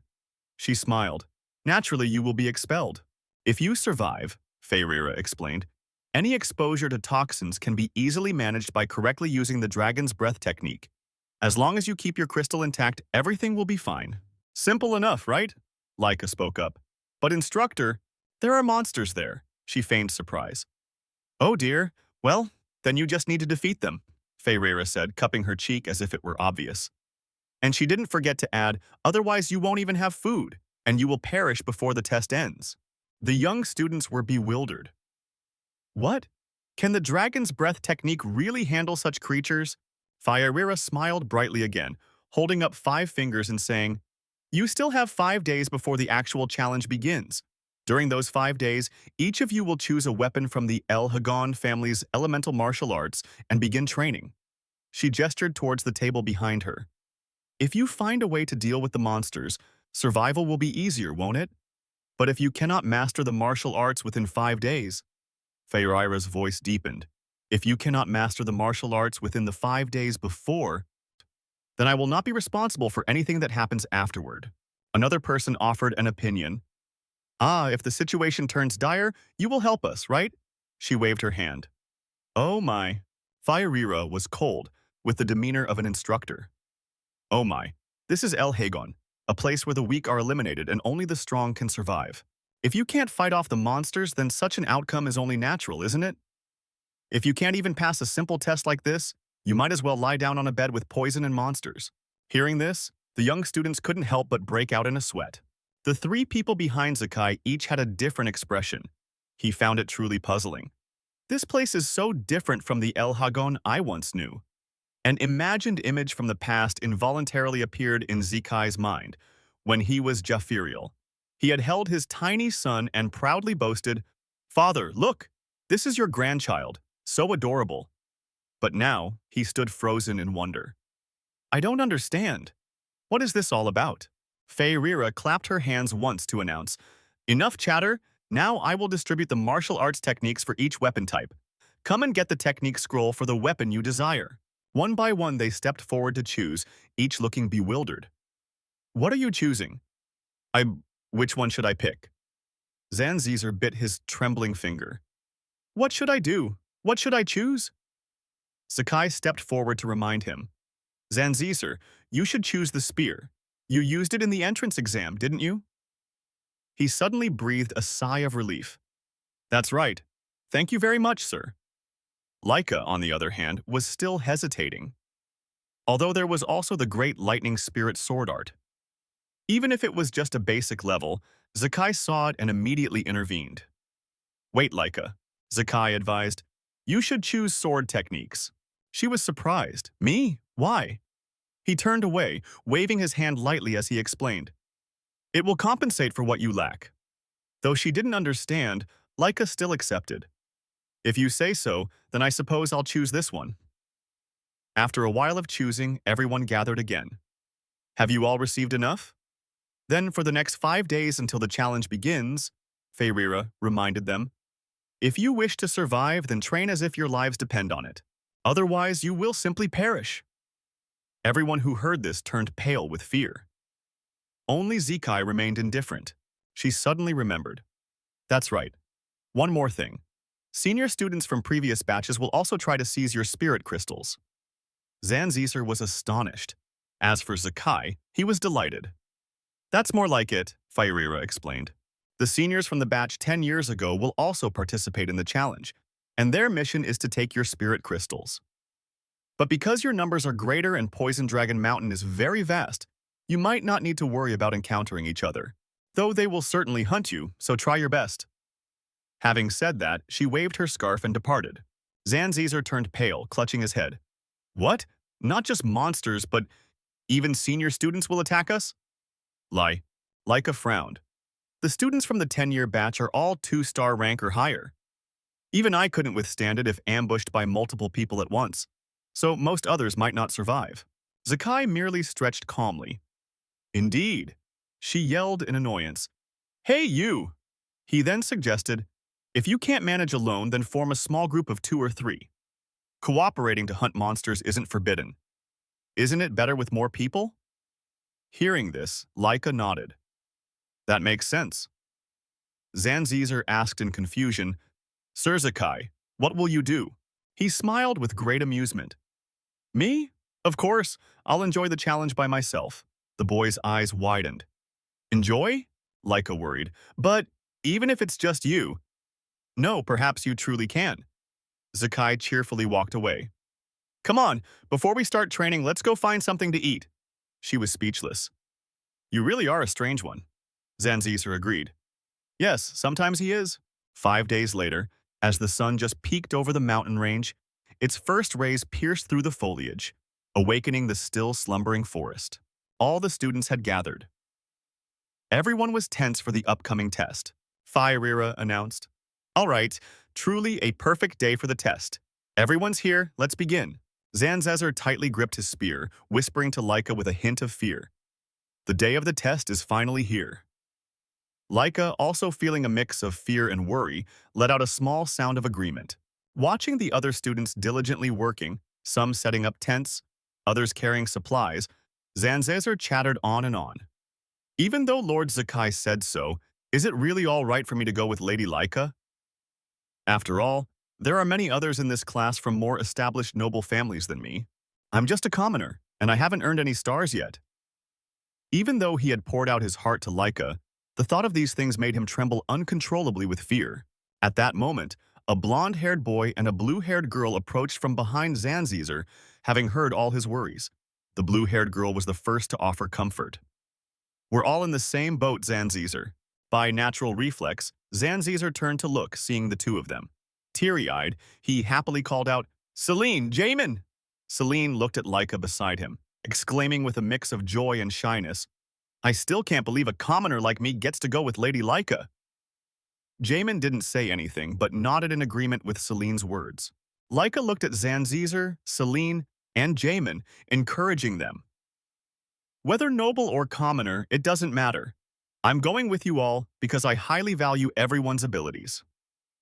Hearing this, Zanzizer lightly tightened his grip on his spear.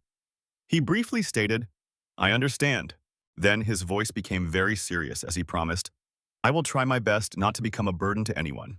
Inspired by Zanzizer's burning determination, Jamin also pledged, "I will also strive hard not to disappoint Lady Laika's expectations."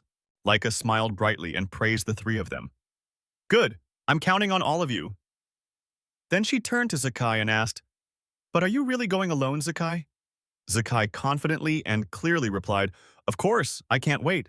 Celine and Jamin had also heard rumors about Zekai's identity. Celine looked at him, full of admiration, and couldn't help but exclaim, "That's amazing, I've been so worried until now." Jamin beside her also admiringly remarked, "So this is what it feels like to have royal blood." Hearing Jamin's words, Laika honestly and loudly stated, "Don't lump me in with him. I'm trembling too, you know." Zekai was a little bewildered, almost alarmingly naive, as he asked Laika, "You're scared? What is there to worry about?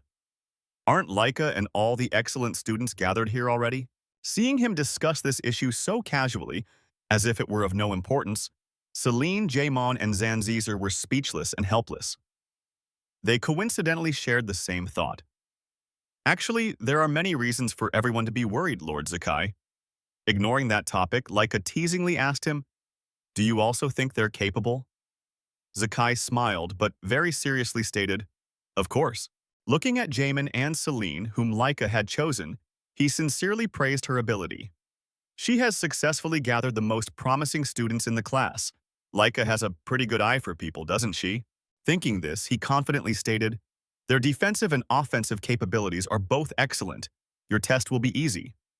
Although already accustomed to Zekai's calm demeanor, Zanzizer, at this moment, couldn't help but utter a dry remark. "Right. Lord Zekai is always this confident." Just then, Faerira and the other instructors arrived. She casually and perfunctorily asked, "All right, everyone, is everyone present?" Then, she surveyed the students and remarked, "Oh my, so you've decided to form teams? That's not a bad choice, as some of you are probably not yet proficient in combat techniques." As soon as they heard Faerira's voice, all the students unanimously turned to listen intently to her instructions. After her inquiry, she held up her crystal to demonstrate and asked, "Let's start right away. Everyone has their crystal, right?" She held up the crystal. Then Faerira announced the rules of the test. "Your mission is to survive for an entire month on Poison Dragon Mountain and simultaneously keep this crystal. The test will conclude when the examination ends and the crystal is still in your hands. You will have completed your part of the test, and remember, all the crystals are identical." Upon hearing this, all the students became tense, whispering amongst themselves. Meanwhile, standing among the crowd, in contrast to everyone else's fearful mood, Zekai stood silently, deep in thought. He had devised a clever way to bend the rules, finding loopholes in the regulations. If a crystal is lost, just go acquire another one. At this moment, Faerira continued to explain the competition's format. After the students ascend the mountain and find a hiding spot, the senior students will begin to collect spirit gems from them. As she spoke, two young boys confidently whispered to each other. One asked, "Hey, most of them probably haven't even reached 1 star yet, right?" The other replied, "This will be as easy as pie." Hearing about the daunting challenge, the students were once again gripped by a wave of dizziness and fear. Faerira concluded her speech, then called out, "Now, the explanation of the competition rules is complete." She then gave the command, "The test begins." As soon as she finished speaking, all the students quickly ran up the mountain. Leica ran with the crowd, not forgetting to turn back and wish Zekai well. Zekai, you absolutely must survive. Zekai grunted in acknowledgement, then sincerely replied, You too. Leica shouted loudly, calling out to Zanzizer, Celine, and Jamin. Let's go, everyone! The three of them all replied in unison, Yes! Then they quickly ran after her. At this moment, Zekai was still leisurely standing beside Feyreira, casually waving goodbye to them. Be careful! Seeing this, Feyreira asked, puzzled, Aren't you supposed to go too? Zekai only remembered when she reminded him. He mumbled, Oh, right? My mistake, I was a bit distracted. Feyreira, still doubtful, continued to ask, Distracted? Aren't you worried at all? Zekai casually waved his hand and replied, I have nothing to worry about. Now then. If you'll excuse me, instructor. With that, he calmly set off. Feyreira watched him, bewildered, and remarked, What a strange child. Night fell, stars twinkled high above, and at the foot of the mountain, all the instructors stood guard, not daring to rest. Someone nervously wondered, They'll be all right, won't they? Hearing this, Feyreira coldly retorted, Instructor Dragonstar? What is it? He seriously replied, This test might still be a bit too early for the new students. Another instructor nearby added, That's true. They've grasped the basic knowledge, but only a few of them have achieved stars. And their practical combat experience is still lacking. With that, the other person gave a wry smile and wondered, I wonder how many will make it through. Feyreira calmly reassured them. Don't worry, she analyzed. Poison Dragon Mountain has countless venomous creatures, but the quantity and quality of the monsters are not concerning. Most of them are only 1 star to 2 star, and besides, as you can see, the students can basically handle them. The other 2 instructors had no further questions. Instructor Dragon spoke in a low, brief voice. Yes, understood. Feyreira smiled mysteriously, conspiratorially whispering, However, I will still release that thing at the end. Instructor Dragon vaguely heard her voice but couldn't make out what she was saying. He hesitated and asked again, Excuse me, madam, I didn't hear you clearly. What did you just say? Feyreira's expression changed to a bright smile as she casually replied, It's nothing. At this point, she commanded the selected elite senior students. All right, it's time. You all set off too. Receiving her command, they immediately went into intense pursuit mode, running up the mountain. Feyreira brushed back her hair, which gently swayed in the wind, and murmured nonchalantly, Let's see, how many will survive? I'm really looking forward to it. The senior students traversed the dark jungle, swiftly running up the mountain. Suddenly, midway, one of them spotted someone. He immediately called out in a low voice, Hey, you there! It turned out to be Zekiel, leisurely resting at the base of a tree. The young student happily whispered, We've already found someone. At that moment, another person also noticed Zekiel. He scoffed at him disdainfully. After all this time, he's still just lingering in a place like this. Is he an idiot? The first person who spotted him quickly found a bush to hide in, then drew his bow and aimed at Zekiel. The arrow flew towards him with lightning speed. Zekiel calmly dodged to the side. His hand precisely caught the arrow. Zekiel gently snapped the arrow in his hand. He laughed wildly and shouted, I've been waiting for you all! The 3 of them, surprised to be discovered and by his actions, unconsciously cried out. One of them asked, puzzled, What crazy talk is that? Another exclaimed in astonishment, Didn't he just block the arrow with his bare hand? Zekiel said nothing. He charged swiftly towards the 3 of them. He laughed with delight and decisively shouted, Now let the game begin! A series of sounds echoed from the forest. Following that, a monster suddenly emerged. Celine frowned and aggressively swung her sword. She directly thrust her sword into the monster's body. One monster, done! Just then another monster appeared behind Celine. Celine, behind you! Just as it attacked, Jamin leaped out in time, using his shield to save her. Next, he frowned again and swung his shield. Jamin used the edge of his shield to powerfully strike the monster, sending it to its end on the other side. Zanzizer had also just eliminated another monster. While everyone was resting midway, someone suddenly spoke up and asked, All right, is everyone okay? Zanzizer quickly looked up and replied, Lady Leica, about that. Immediately after, he was surprised by the trophies next to Leica, just as the rumors about Lady Leica claimed. While we were still screaming and scattering, the lady had already taken down so many. Hearing this, Laika proudly held up 2 fingers. After all, I've reached 2-star rank. This is nothing. More importantly, since a week after the exam began, you all have gotten quite a bit stronger. Celine and Jamin have also attained 1-star rank. Celine smiled gently and replied, "That's thanks to Lady Laika's help." Jamin also added, "Thank you, lady."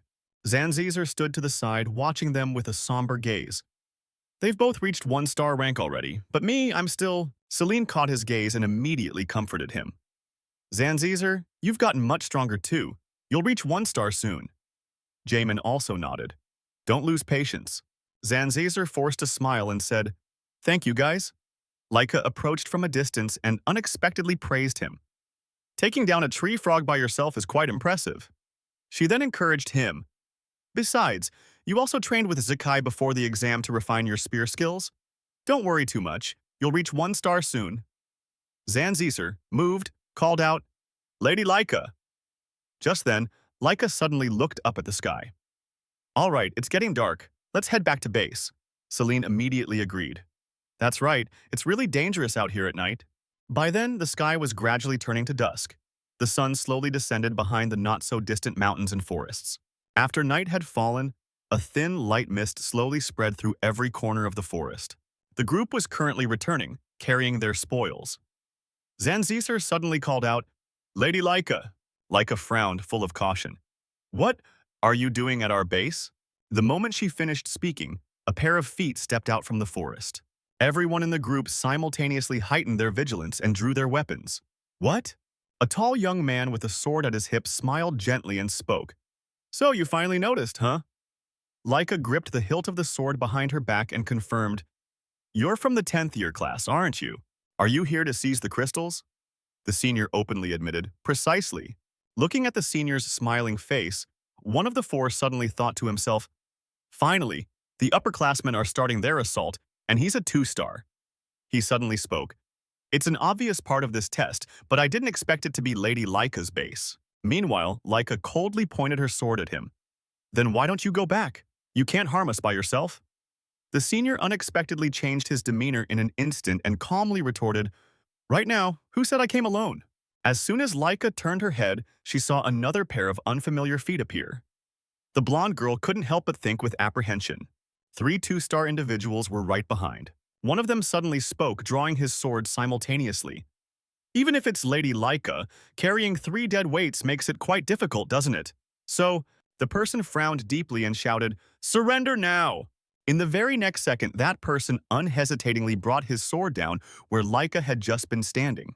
Fortunately, she managed to jump up in time to evade the strike. The blonde girl, suspended in the air, shouted, "Everyone! Celine, in another corner, has already begun engaging with the 2-star youth. Hold your ground.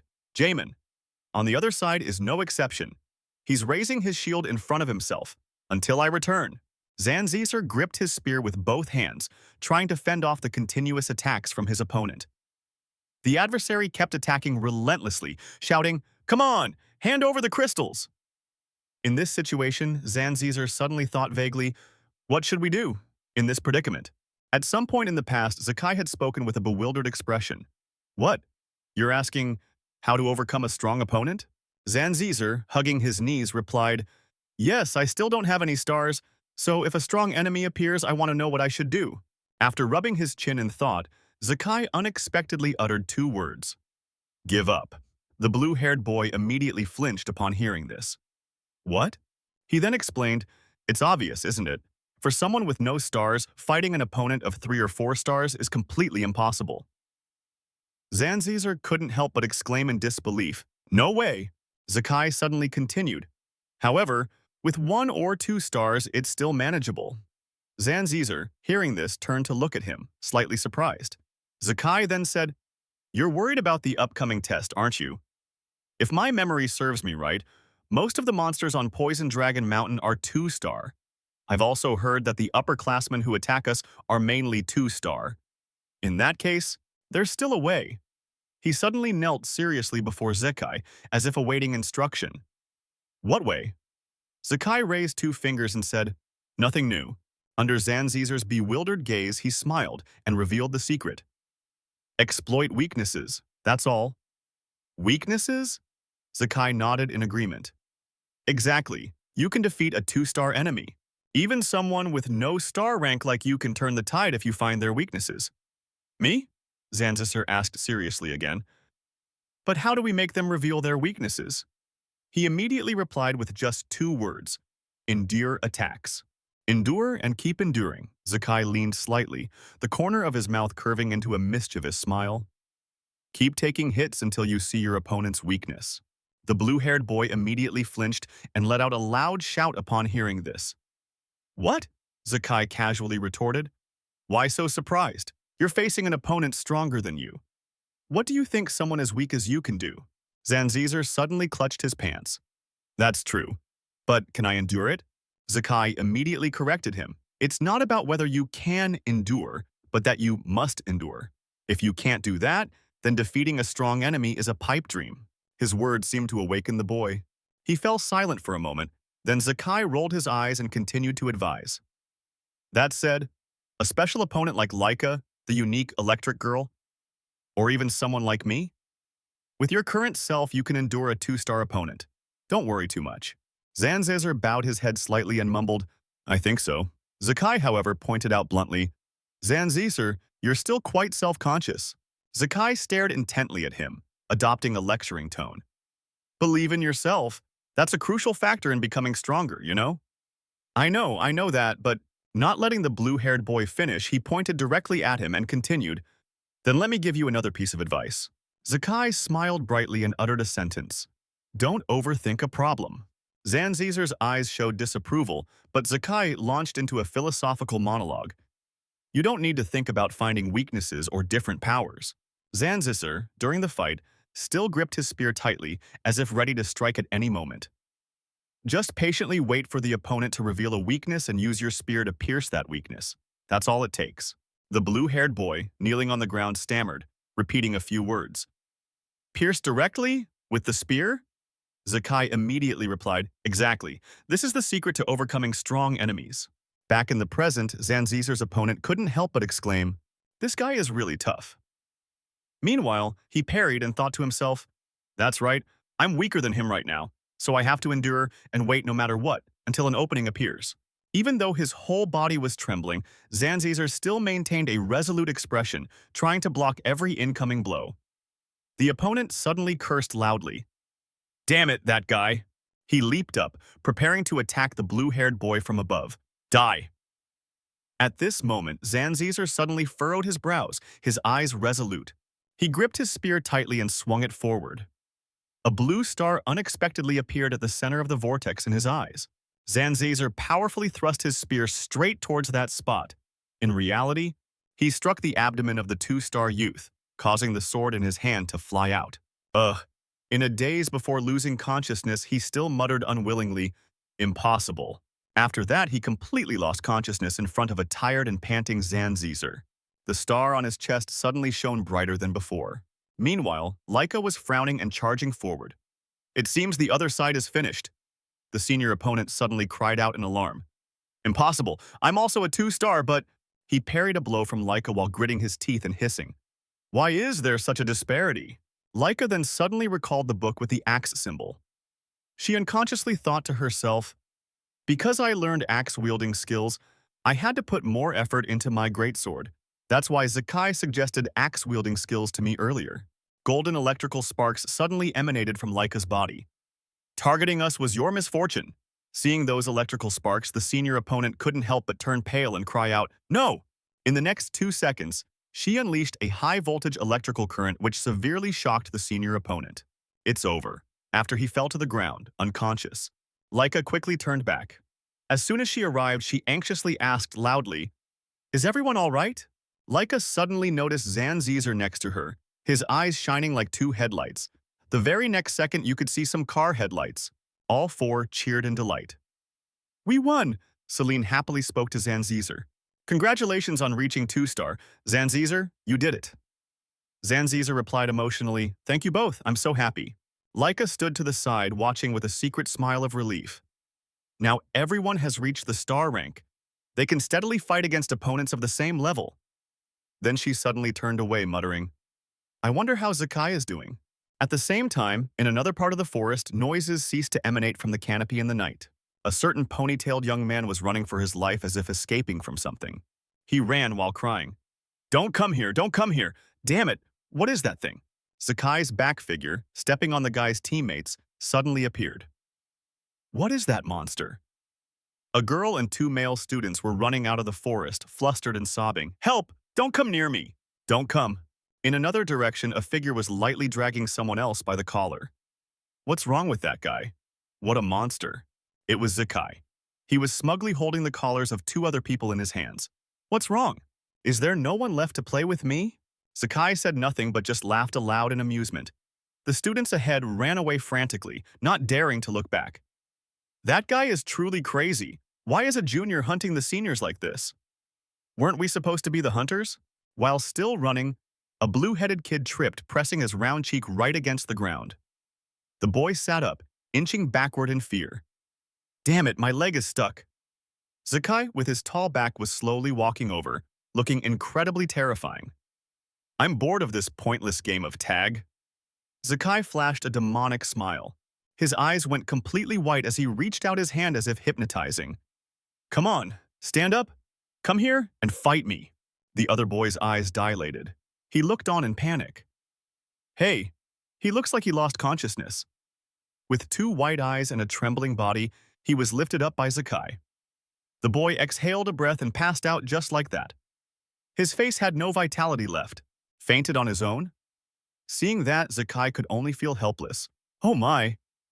Standing behind and seeing the kid lying unconscious while the two ahead were still running, he angrily scolded. "Seriously, why are you guys so cowardly and gutless? Didn't everyone fight so aggressively at the start? Don't leave me all alone." Zekiel then lowered his arm, glanced back, and considered. "That's right. Maybe you guys should observe more carefully." After that, only he remained standing there. Everything around became surreal. Just standing and watching like this surely means, my direction isn't wrong, is it? Then I'll comfortably continue playing. Another foot suddenly stepped forward, revealing itself from behind a tree trunk. It was a male supervisor peeking at the situation with a worried and bewildered look. What is this? He walked step by step deeper into the forest, passing through bushes and slowly looking around. Being able to sense my presence after detecting the seniors is quite impressive. Suddenly, he paused and stood there rubbing his chin thoughtfully. I have to report this. Caught right in his line of sight was the body of the blue-headed kid lying flat on the ground from earlier. Fairira suddenly appeared from the darkness with a gentle expression. "You've returned. Report." The supervisor team, being her subordinates, clearly understood the order. One of the three spoke up to announce, "Roger." After 1 week since the test began, about 30% of the 7-year-old class students have been eliminated. However, the remaining students are gradually adapting. The supervisor stood at attention and continued to state his opinion. "I believe this number will not decrease much from the current state." Upon hearing the information, Fairira asked back, "Is that so? What about the senior students?" The supervisor hesitated a little. "The senior students are..." The supervisor slowly glanced at his two teammates with a dejected look. She urged him further. "What is it? Speak clearly." After that, he decisively answered her question. To put it simply, they are running away. Fairira felt it was a bit strange. Not only was she not happy, but she also wondered, running away? The seniors? What are they running away from? She looked curiously at a supervisor and asked hesitantly, "There are no monsters on Poison Dragon Mountain that would make them flee." The supervisor answered seriously. "It is student Zekiel." This answer astonished her. "What did you say?" "Student Zekiel?" Zekiel, with his ferocity, has threatened the other students into scattering. Student Zekiel is currently attacking the senior students. Initially, the seniors tried to resist, but now they are all fleeing. A group of supervisors. Suddenly, one man spoke loudly, making noise. Just who exactly is that, Lord Zekiel? He even started enthusiastically sending off the seniors? Truly an unheard-of story. A supervisor with a scar on his nose also suddenly became calm and serious about the matter. "I agree. The son of that lord and also the clan leader. No, on the contrary, I must say that Zekai, in their thoughts, was someone who looked terrifying. His two eyes glowed brightly. Surrounding him was a powerful aura. He is an anomaly. He has far surpassed the concept of a genius. And in reality, he is almost like a monster. Fire pressed a finger to her cheek, rolling her eyes in another direction, recalling his appearance in her mind. I also find him very strange. He deliberately chose to act alone and leisurely set off to surprise everyone. Could it be that from the start he wasn't the prey but the hunter? Zekai back then had a bright smile and eyes that looked anything but innocent. Is that so? Like a monster? Suddenly, from another direction came a sound that startled a female supervisor. This sound is... Fire stood draping her coat very calmly, without any surprise. Oh my, has it arrived? I've been waiting. A muscular man was pushing something heavy toward her. Lady Feyreira. Where should I put it? She instructed him. Just put it there. Thank you for your hard work. The entire supervisor team dropped their jaws in shock. What is that? Lady Feyreira. This is... Don't tell me. You plan to release this thing into Poison Dragon Mountain? Its power is already at 3-star. With the children's current strength, they can't possibly handle it. Feyreira! Feyreira didn't take it seriously at all. Her face was even beaming with a smile. It's fine. This thing has been specially adjusted. The supervisor with the horizontal scar on his nose stared at her. Adjusted? She continued to smile brightly, glossing over it. That's right, this one only attacks those who have reached 2-star. Zekai and Laika are the two bright factors mentioned, so the normal kids won't be affected much. Suddenly, a voice interrupted asking, Is that so? But why do this? Feyreira calmly spread her hands and answered decisively. This is the clan leader's order. Hearing that, the supervisor suddenly froze. His face broke out in a cold sweat. From the clan leader, there was a mysterious creature with 2 bloodshot eyes locked in a cage with an iron frame that the muscular man had just brought. Now then, let's see how he handles this. He is strong enough to make veterans call him a monster. I wonder if he can handle something like this.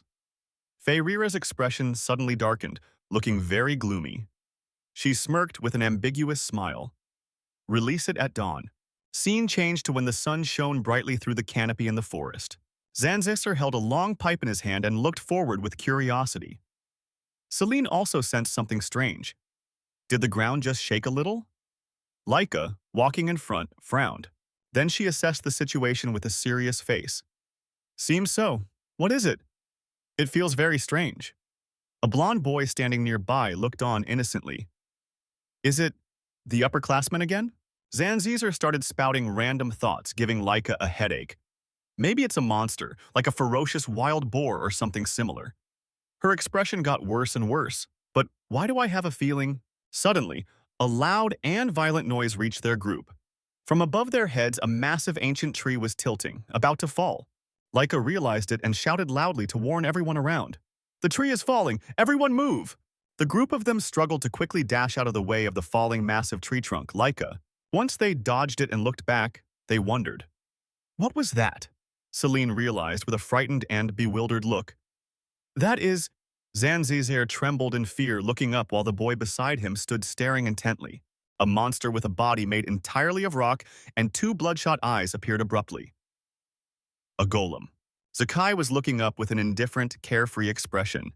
Is it time? He sighed and leaned against the pile he had just captured. Around the outside, supervisors were still patrolling the forest. I'm starting to get bored. There's no one left who can fight me. How disappointing. Suddenly, in the distance of the forest, there was the sound of birds flying up in a hurry and a rapid noise approaching. Zekai was startled as all the sounds reached him. A strange presence, he thought seriously to himself.